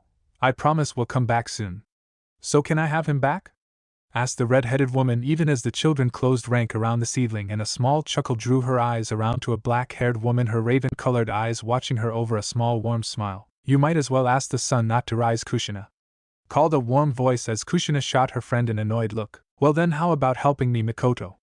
Fired back the redhead as the matriarch of the Uchiha clan gave her friend a look before shaking her head a little, her smiling growing slightly. No, I don't think I will, replied Mikoto as Kushina sighed, her head dropping as she gazed back at the woman. You're a sadist, you know that, replied Kushina as she turned back to the seedling and the children. Okay fine, how about if you let Seedkun go for today, I'll bring Kyuid and Seedkun back next time, asked Kushina as the children looked to one another before smiling as they stepped back from the seedling that hummed happily as it stepped forwards to stand beside Kushina, looking up at her with its twin purple orbs turned up in a small eye smile. Not wasting time, Kushina turned with the seedling on her tail, moving out of the compound before the children decided to make a move to hold out for more.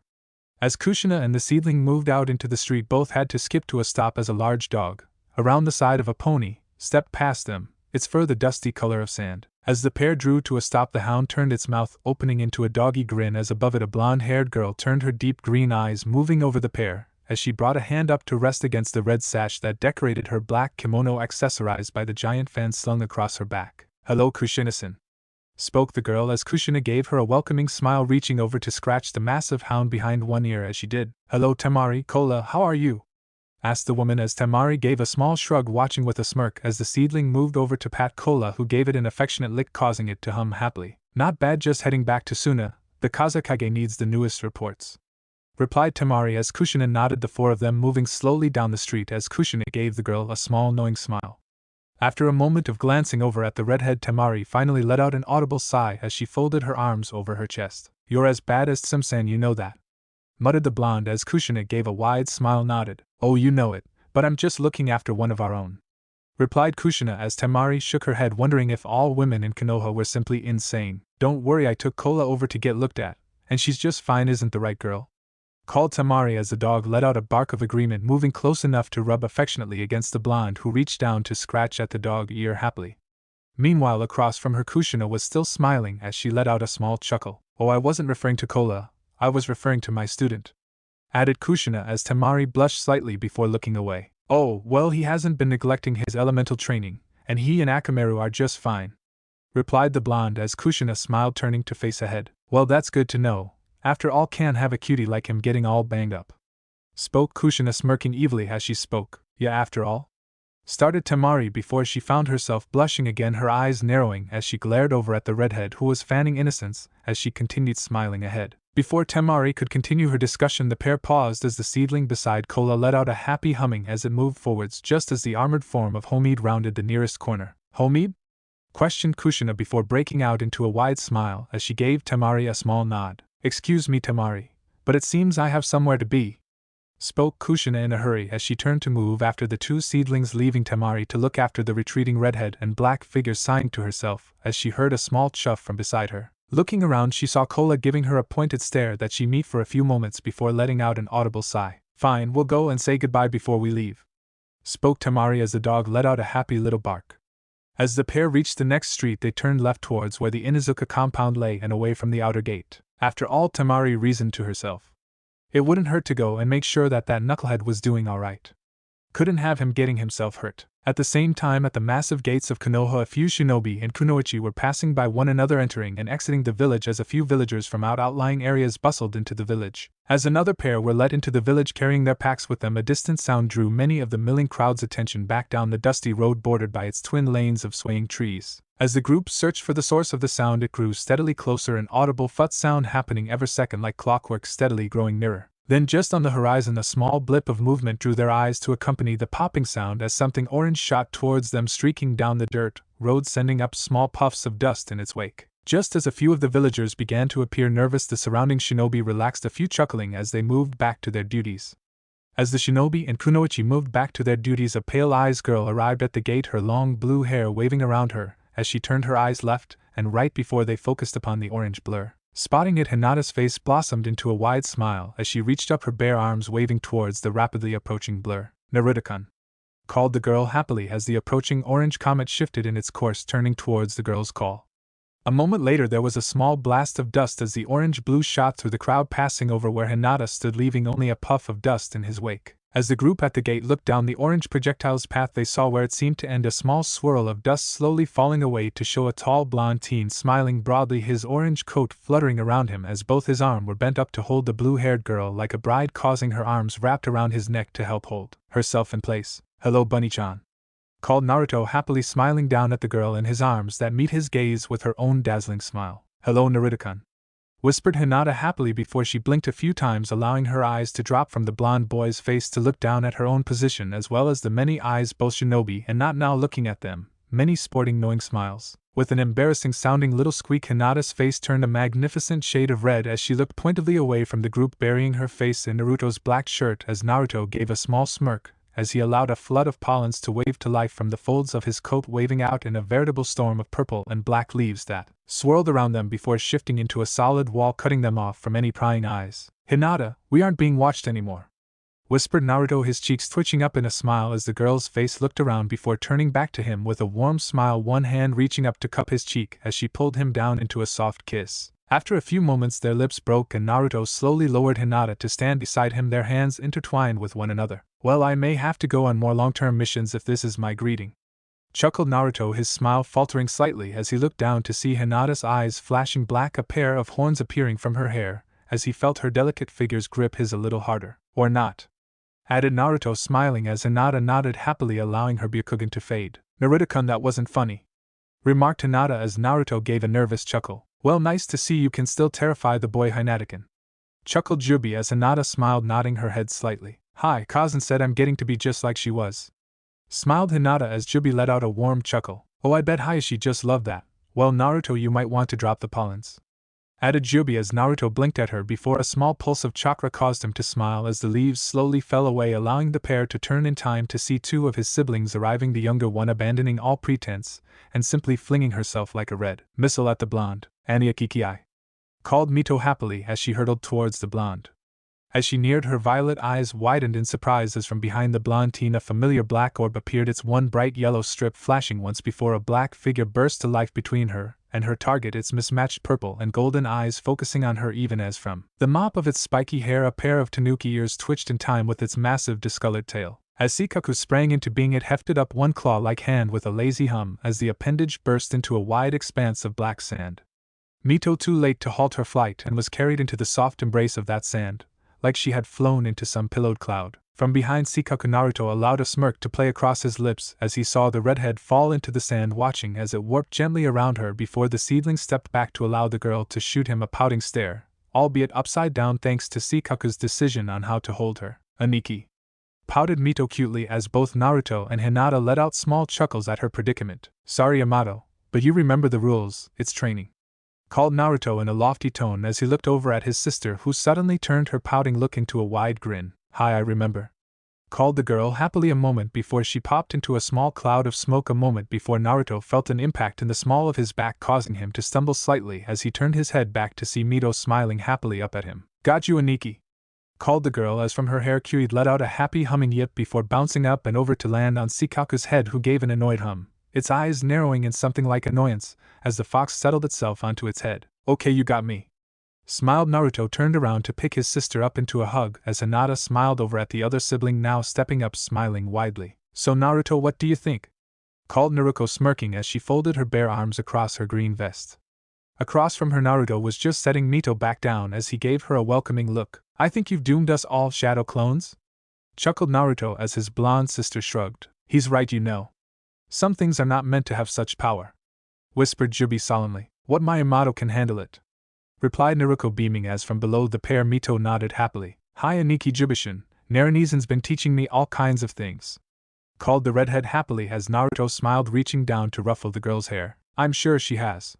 Replied Naruto, as with a small pulse the Tanuki boy shivered before collapsing into an orb, flying back around to sink into the blonde's coat, reappearing upon the decorative tree's branches, leaving the mini-cutie to hop over to the blonde boy's hair, giving a small purring hum before nestling itself into his golden locks. So bro, how was the mission? Asked Naruto as Naruto gave a small wave of one hand. Nothing really, just a simple drop-off. Kiri was just fine with the terms from Taki. Oh, and Fu says hi to everyone. Finished Naruto as the group nodded happily at his words. Before any of them could continue, a small call drew their attention around to see Kushina approaching, bordered by Homid on one side and the seedling on the other. Hi cousin. Called Naruto a moment before Kushina pulled him into a tight hug, drawing a few chuckles from the rest of the group. Soon enough Kushina had released her son, fussing over him for a few moments before he finally managed to assure her that he was indeed in one piece and safe. Well, of course you're my kid, Databane. Called Kushina, smiling broadly, her hands moving to her hips as Mito moved to stand beside her, mimicking her stance, causing the three teens to smile softly at their antics. A second before Naruto was unable to hold back his laughter that soon spread to the others. Before long all six were moving happily back into the village, Homid collapsing black into the blonde's coat, leaving only Kyuid resting happily upon the blonde's head. Meanwhile, a ways outside of the village, just on the border between the land of fire and lightning, a small band of shinobi darted through the forests of fire, springing silently from treetop to treetop. As the group reached a break in the forest, the leader threw up a hand, causing the others to stiffen, their eyes turning to their blonde leader. From between the treetops, a small ray of light descended down over the blonde figure, tracing down her blue bodysuit, tracing over where it descended into purple from her chest down to the small red band that acted as a belt. As she slowly rose, the light also moved over her deep blue pants, ending in a set of wrappings that continued to her sandaled feet. As the woman turned fully to face back towards her team, her face became illuminated, showing a young woman's complexion decorated by sharp features. Two black eyes scanning across the group as her bandaged arms moved up to cross over her chest, her stance shifting slightly so that she was standing with a slight tilt to her posture. Okay team, take a rest, we'll be crossing into the land of fire soon. Called the woman as two shinobi nodded before dropping down into the forest floor below, even as the blonde woman turned to step along the branch till her back was rested against the trunk that allowed her to stretch out along the branch, letting out a small sigh of contentment. Well kitten, are you still worried? Questioned a heavy tone from within the woman's mind, causing her to let out a small sigh as she ideally reached up to scratch at her hair, pushing a few strands over the headband that decorated her brow, etched with the twin clouds of Kumo. No, Matatabi, for the 100th time I'm a light. You can stop worrying about me. I'm not a kid anymore. Thought the woman as she felt a small purring pulse of chakra from inside herself. Oh my little Yujitoken, you'll always be my little kitten. I know Kazan will approve of you, just remember to keep your posture straight, and make eye contact. You're a proper lady and I don't want you presenting yourself as any less. Replied the Matatabi in her purring tone, with an air not unlike a mother might have when addressing her daughter. Why does she not get that I'm not still that little girl that needed her to take care of me? I'm 29 for Kami's sake. I know how to be a lady already. Muttered Yujito from inside her mind as she forced herself to relax her mind. After a few moments of resting, the blonde kunoichi found herself sinking back into the open blackness of her mindscape, her head resting against a bright blue flame that seemed only to comfort her, as she unconsciously turned to that more of her body faced the dancing blue and black flames. Above the resting woman, a pair of mismatched green and yellow eyes watched the resting blonde from the fiery head of a massive cat, wrapped in blue and black flames that waved gently across its body right down to the twin flaming tails that now acted as pillows for the resting blonde. Rest well, kitten. I'm sure Kazan will be just as proud of you as I am. Spoke the cat in a deep womanly tone that did not seem to disturb the sleeping woman below. As the great flaming cat raised its head, a few small mirrors of light drifted by in the darkness, dipping down and shimmering to show the slumbering woman's memories as they passed. One in particular catching the cat's eyes, as with a small pulse the mirror flew gently to rest before her mismatched eyes, depicting in familiar office a pair of dark-skinned men standing across from a wide desk facing out towards cat, their mouths opening to speak. Flashback. Do you understand, Yujito? Spoke a dark-skinned man, his muscled body, visible behind the wooden desk, draped only in a white coat with great iron brace running down both his forearms. "Hi, Raikage-sama," replied Yujito, nodding towards the man whose black eyes closed the white hair of his boros, knitting themselves down like the rest of his spiked white hair. "Good, this thing that Konoha possessed has begun to push some kind of influence upon both you and B. I need you to figure out what is happening, but be on guard. This so-called peace offering doesn't sit well with me. Both Suna and Kiri has already moved into stronger standing with Konoha, and I don't like the idea of being blind to why." Finished the Raikage as he brought one massive hand up to stalk at the hairs of his white beard as beside him the other dark-skinned man let out a small huff, his arms moving up to fold across his white vest. "No problem, bro, don't you know, she's got the flaming too, she'll pull through," called the man, bobbing his head in time with his words so that the black glasses that covered his eyes and the headband upon his brow caught the light from the massive wall of windows that decorated the rear of the office, looking out over a mountains village with bright yellow rooftops that seemed to stretch on for miles. In response to his words, both Yujito and the Raikage let out almost painful sighs as they gazed over at the rapping man. "Be shut up, please, for my sake," muttered A as B gave him a small frown. "Oh come on A, don't bust my rhyme, you're like this all the time," called B, waving his hand around before him before raising both hands to point towards both figures in the room. In reply, both Yujito and A simply stared at the man for a few moments before turning to one another, deciding to ignore him. "Do not worry, Raikage-sama, I will keep an eye out. With any luck I'll be able to find just what has both the Nibi and Hachibi acting up," replied Yujito as they drew his attention back to her, nodding as he brought his hands together before his face, fixing her with a serious look. "Good, but be on your guard. The Hokage is not to be underestimated. If you feel you or the Nibi are in any danger, you are permitted to use any force necessary to escape. A force will be waiting on the border ready to assist you should this prove to be a trap." Finished A as Yujito nodded before turning to leave. The reflection in the mirror of memory slowly faded. Flashback end. As the images in the memory slowly distorted, the great two-tailed cat allowed the mirror to pass from it as it turned a pair of mismatched eyes down upon its host, breathing a sigh that was almost pitying. "Oh kitten, you and that man are so worried about tricks and traps that you're refusing to see the truth. Kazan is there, and trust me, no one is capable of bossing her around," purred the cat, her words washing over the sleeping resting woman, who simply contented herself with moving closer to the flaming tails under the watch of the great cat. Meanwhile, within the village of Konoha, in a small ramen bar expanded enough to fit a few tables inside, one of which was currently causing quite the commotion. "Please," called a loud voice issuing from a black orb that hung just a few feet from a wooden tabletop where 5 figures sat around, all now clapping hands on, in the case of cute tails over their ears as they squinted over their ramen at the hovering orb. "Jubi, for that last time, we have to wait till she gets here. If we approach now, we'll scare them off," called Naruto through the 10 tails. Continued, "Please, but she's not all that far from the village, I can sense her already. Why can't we just go and greet her?" called Jubi in an annoyed pout as Naruto along with the rest of the table dropped their hands, shooting the orb an annoyed look as they did. "Yeah, I'll just stroll up to a Kumo shinobi and say, hey, come here and touch this shiny black ball. Remember what happened last time I tried that?" called Naruto as a small chuckle drew his eyes around towards a red-headed girl who was pushing a few flaps of the ramen stand aside, smiling as she entered the tiny establishment. "Well, I seem to remember someone thinking you were possessed and starting a fight. Welcome back, by the way, Naruto," chuckled Minami as Naruto along with Kushina, Hinata, and his other siblings turned to greet Minami.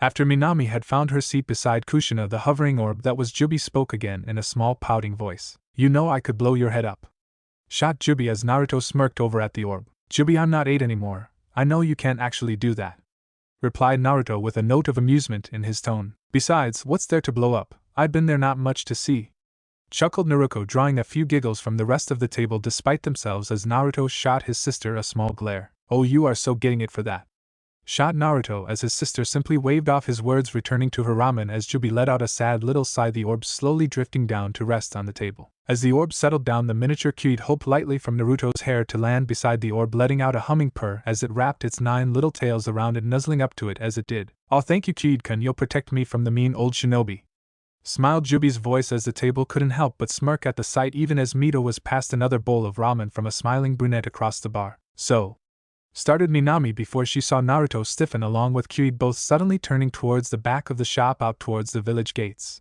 "Naruto?"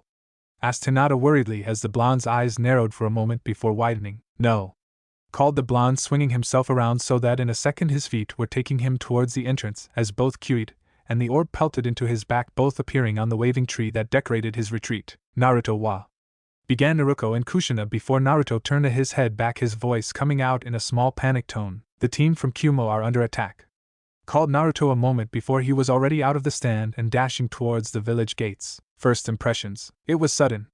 One moment her team had been moving out onto the open road, having been traveling in the land of fire for only a few miles when it happened. As they moved ahead, passing the time with some small conversation, a storm of kunai had pelted out of a nearby tree, plunging towards them. Even as the assault from the trees erupted, the earth around them shuddered, springing up into a semi-dome, cutting off any retreat from the wave of approaching attack. Luckily, Yujito had been at the head of the group, her chakra flooding through her arms at the first sign of danger. As the metal missiles plunged ahead, there was a series of sparks accented by the sound of snapping metal as the broken remains of the kunai fell around the woman. Turning towards the source of the assault, Yujito slipped down into a crouched stance, arms crossed before her as a set of 10 claws stood out from her fingertips, each glinting slightly in the noonday sun. Behind this, the woman's black eyes traced up to the treetops as an audible sound somewhere between a hiss and a curse sprang from between her lips. "Captain?" called one of the Kumo shinobi from behind her, as he started to move forwards, only to halt as the clawed woman's voice reached him. "Baka, get behind me, they aren't done yet," called Yujito as her eyes focused back ahead just as the treetops exploded outwards, great stones flying down like rain towards the shinobi. Spinning to meet the fresh assault, the woman's clawed hands danced out, carving into the stone's rain, sending projectiles spinning away from the team, great slabs of the stones smashing into the earthen walls that sealed them into this killing zone. As a fresh wave of stones descended, Yujito recognized the assailant's plan as her mouth slipped into an angry growl at the continued assault. "Get those walls down now," called Yujito as she battered aside another stone projectile. "Captain, we can," started one of the shinobi before Yujito let out an angry snarl. "Baka, they set up a killing zone. If we stay here, we die now. Get moving," roared the blonde as she lashed out again at the storm of stones descending upon her. Her words caused the pair of shinobi behind her to look around with sudden comprehension. A moment later, both were flying through hand size, preparing to demolish the structures as ahead of them their captain kept the projectiles from reaching them, effectively pinning her into position. "DMB it, hurry up," roared Yujito as a stone projectile managed to slip by her dancing claws, smashing into the ground beside her with enough force to form a small crater of impact. No sooner had she cried out than there was a cascade of lightning that blasted a hole into the earthen wall, throwing bits of rock and dust up as a voice rang out. "Captain, this wall," called a voice before it was suddenly cut off as a spear of lightning shot out of the newly created hole, slamming into the man's leg, drawing a cry of pain from his lips. "You bastards!" roared his fellow a moment before a spear of stone lanced out, slamming into his shoulder and pinning him like some twisted doll to the opposite side of the dome. As the second man's voice joined his fellows in pain, Yujito spun, dropping as she did to avoid a small smattering of stone, both her eyes shifting into a mismatched pair of green and blue as her now fanged mouth opened in a howl of anger. With a blast of chakra, the blonde woman shot forwards, her claws cutting the earthen spear that bound her team to pieces before she caught both men, ignoring their protests as she hurled herself out through their opening. As she pushed out, a wave of fire rushed forwards to meet her just as her own blue and black flames racked up and over her. The blue flames swallowed the attack, burning away anything that came near her as she flung herself out, carrying both of her injured comrades as she went. As the blue comet rocketed out of the dome, the attackers began anew, flinging death towards her, but to little avail as she sped off into the tree line. At this, a pair of shinobi darted after her, while an additional 4 shinobi emerged from the trees, soon joined by 2 others from the ground, all looking after the fleeing shinobi with visible smirks on their face. "Keep driving them into the trap, don't let her catch you out in the open," ordered on of the shinobi, his uniform a mix of red and brown, common of the shinobi of IWA, further enforced by the red bandana he wore emblazoned with the metal plate depicting a pair of mountains, though a noticeable difference being the wide scar that ran across the metallic plate. Without comment, his fellows nodded before shooting off in pursuit of the woman and her injured comrades, the wounded men she carried making the trail child's play to follow. As the forces from Kumo were herded deeper into the forests of Konoha, a group of 4 figures shot off into the forests outside of the village. As the 4 sprang from tree to tree, the head of the group suddenly stopped upon an outcropping branch, his coat fluttering out around him in a wave of orange cloth. "They're moving.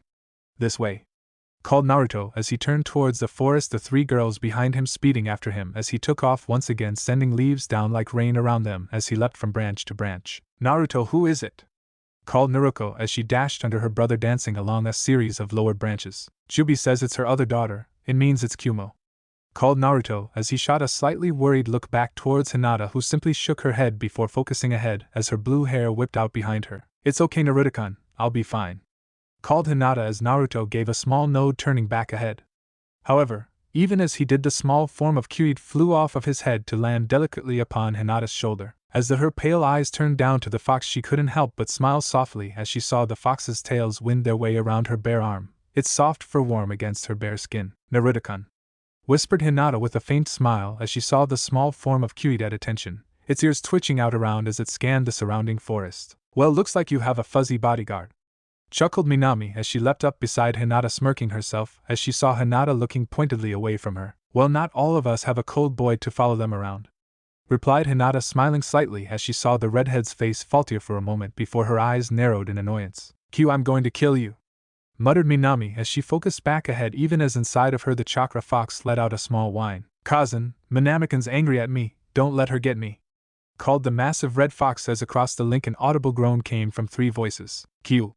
Just stop, groaned a sand-colored tanuki as beside him a massive red ape, its head decorated by a crown, let out an equally tired sigh. He wouldn't. Kazan coddles him too much for him to stop, sighed the ape as the final member of their discussion threw away all pretense and civility, simply roaring out in his annoyance. Q, you're the QB, stop getting scared of a little girl, bellowed the equally massive red fox that was Karama as across the wide grassy field that acted as the mental link for the tailed beast, Jubi sat upon the branches of the gigantic white tree. Her great black eyes turned momentarily towards her children before snapping back out ahead into her host's vision as her teeth bit down visibly into her soft lips, her hands clasping over her gray kimono as she tried to be calm while she waited for their arrival. It will be okay, Jubi will get there, I promise, whispered the thoughts of her host as Jubi gave let out a small breath, nodding to herself so that her waves of bright purple hair fell around her. Hi, she replied, sitting up on hand, pushing back the mess of hair from her eyes as she narrowed them ahead. And we'll show them just what they get for messing with my reunion, growled the woman as outside the mindscape Naruto found himself smirking at the woman's words. Just a bit further, get ready, called Naruto as the group leapt deeper into the forest, each falling silent as their faces shifted into practiced masks of determination on what was to come.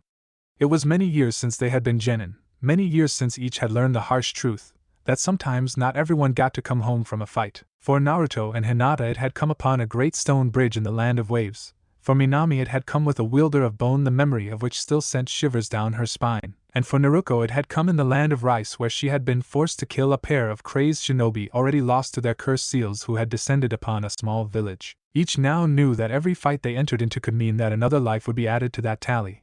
And yet this was their world, and if this was the price to protect it, then they were prepared to pay it. Naruto, when we get there, call out the Jinchuriki. If they aren't trained well, we could have more problems with them going berserk than with whatever's after them, called Naruko as the blonde boy looked back to her before nodding. Do you think it's Akatsuki? Called Minami as she turned her red eyes around to the group, who went silent for a moment. Even if it is, we only have to stall them. Kushina Sensei, I went to inform the Hokage. Another team has to be on its way already, assured Hinata's voice as the siblings turned to her before nodding a moment later. Hi, you're right, Bunny-chan, smiled Naruto as Hinata gave him a small nod of thanks before turning her eyes forwards as they shifted into blackened pools holding twin pearl moons, while a pair of horns erupted from her hair. There they are, they're surrounded, called Hinata, pointing out ahead as the group rushed, both Naruko and Minami's eyes shifting into vertical slits as Naruto's own blinked into twin pools of black that seems to glow with an unnatural light. Well then, let's fix that, called Naruto as 9 blackened orbs burst from his back, spinning to take position behind him in a semicircle as with an audible crunching of branches the 4 Chunin erupted out of the treetops, leaves and broken bits of wood scattering around them as the field sprang into view, already dotted with scarred landscape and more than a few broken, and in one case burning, bodies. As the forces from Konoha were erupting onto the battlefield within the village, a much smaller battle was underway, though the blonde man involved would likely have rather been on the battlefield at that moment. Within a small office, the 4th Hokage, greatest Kage the village had known since the founder, and hero of the 3rd Shinobi War, was currently hiding behind his desk, peering over the edge at the battle occurring in his office. But I can help, called a little red-headed girl, as her hair rose into what looked like a pair of horns to any onlooker, as she squirmed against the golden chains that bound her from neck to toe, leaving her unable to push herself from the sofa she was seated upon. Following the golden bindings back to their creator, one would find a violet-eyed woman, her own red hair flying up in 9 points similar to the small girl's own. Mito Uzumaki Namikaze, you are not even a genin, yet you will not be running off on a mission, called Kushina, her commanding tone as her daughter returned her white eyes glare, her own voice rising in turn. So, I'm strong enough, called Mito, still struggling against her mother's hold as Kushina pumped enough chakra into her bindings to hold her daughter's own chains in place. I don't care, you're staying put, yelled back Kushina as the 2 redheads engaged in another glaring match, an almost visible lightning sparking between their eyes. As the 2 redheads continued their argument from across the room, Minato looked over to where a pair of Umbu were standing aside, simply watching the episode play out. Help, whispered Minato over towards the pair as they turned their porcelain masks towards the Kage, where he could almost see the smirks upon their faces. "I'm sorry, Hokage-sama, but our duty is to protect from dangers outside of your family," responded the first kunoichi, her cat mask turning to face him as a small swatch of purple hair waved out behind her. "This is about Homid, isn't it?" muttered Minato, his eyes narrowing upon the Umbu, both of whom took that moment to fade back into the shadows, the blackness of their armor fading into the shadows without effort. For a moment Minato simply blinked across at the blackened shadows before turning back to see Kushina's chains now having moved up to cover her daughter's lips, even as Mito had managed to get one of her own golden chains out, was desperately trying to drag her bound self across the sofa and closer to the door. "Naruto, Naruko, Minami. Please get back soon," thought Minato, looking back out of his office window towards the village below, his eyes moving slowly over to the gate, where he spotted a pair of teams already departing to support his children. Despite his own wish to rush out with them, he had long come to accept that they didn't need him looking over their shoulders every time they went on a mission. Besides, he thought to himself as he looked back to the battling redheads, it was probably safer out there than in here at the moment. And besides, one kunai through, and they might just save him. In fact, at that very moment his children found themselves dropping into a wide open field, each taking in the scene before them. The field itself was now a torn mess of stone, splashes of water, as well as the unmistakable signs of small fires dotted here and there, including the crumpled forms of several shinobi, all draped in a smattering of red, blue, and even brown uniforms. The remaining shinobi in the meantime being grouped around a trio of figures, two laying prone, their arms clutched over bleeding wounds, as before them stood a woman, her blonde hair billowing out behind her in a wave as her clawed hands coated in a few flecks of crimson rose and fell with her panting breath as she turned her slitted eyes upon the new arrivals. Konoha, breathed Yujito, not daring to believe for a moment that the tree huggers were actually here to help. "You there, back away from the Kumo shinobi," called Minami, stepping forwards, her red eyes traveling around the group as they turned to face her, the scared forehead protectors sending up warning signals in all of the teens' minds. "Missing Nin?" whispered Hinata in slightly confusion as Naruto let out a small growl, his body tensing as he looked around at them. "Maybe. But it could still be Akatsuki, the organization has plenty of flunkies," muttered the blonde as he turned his pitch blackly eyes upon the group before them. Just as a taller man stepped forward, sporting a blackened bandana emblazed with the symbol of rain, marred like his fellows by a jagged cut that ran across its surface. The man's bearded face turning narrow eyes between the four as he raised one hand, flicking it slightly as 12 of the group still surrounding the Kumo team moved to his position, all now facing the four teens. "Leave here, Konoha. We have no business with you," called the man as he lowered his armored arms down across what appeared to be a rougher version of an umbu's garb, except with the addition of small trails of gray that dotted the otherwise black undershirt. As he spoke, the 12 that had gathered all look around at the four teens, a group of three shifting slightly towards each as Naruko let out a small bark of laughter. "Oh, you start a fight in our backyard with someone coming to visit us, and it isn't our business? How you figure?" called the blonde as he ideally cracked her knuckles, eyeing the three that had taken interest in her with a small smirk on her lips. "Honestly, do you have to antagonize them?" sighed Minami as she stepped up beside her sister, two small puffs of smoke from the seals on her wrists depositing a pair of silver blades into her hands. "Not that I don't agree," added the redhead as with a flick of her wrists the blades unfolded into her four pointed blades, each glowing slightly as the seals upon them erupted into fiery light. "If you interfere, we will be forced to eliminate you. Nothing can stand in the way of our savior," called the shinobi as Naruto and Hinata stepped up beside their sisters, the blonde letting out a small sigh at his words. "And now they're zealots." "Great. Bunny-chan, it looks like we have a few injured. Mind if I handle your three?" sighed Naruto as blackened spheres slowly began to drop from his coat, drawing the group's eyes in surprise as they slowly crawled their way up the boy's form, hardening around his legs as the larger orbs came to rest behind him just as his face slowly disappeared what appeared to be a blackened mask, twin orbs of orange now blazing from it. Beside him, Hinata turned her eyes over to him before allowing them to drop across to the two injured Kumo shinobi, her eyes focusing on their injuries as she nodded. "Hi, they need help now, but be careful," replied Hinata as Naruto turned his blackened mask to her, nodding as he cast a quick glance to the Kumo forces. "Kid, look after my Bunny-chan, if they try anything." "Sick em," whispered Naruto as the little black form of Kyuid let out a small yip of agreement, tightening its hold on Hinata as Naruto turned back to the force ahead of them. Before any of the shinobi could comment on this, Naruto raised a hand now coated in a black layer of chakra towards the leader, making a come here gesture. "So come in already, you're in my Bunnican's way," called the blonde just as the battlefield erupted into renewed conflict as the shinobi waiting to engage rushed forwards across the field brandishing blades and justice alike towards the teens. At the same time, across the clearing, Yujito was having the oddest sensation as not only was she focusing on the battle at hand, as well as trying to keep her injured team protected,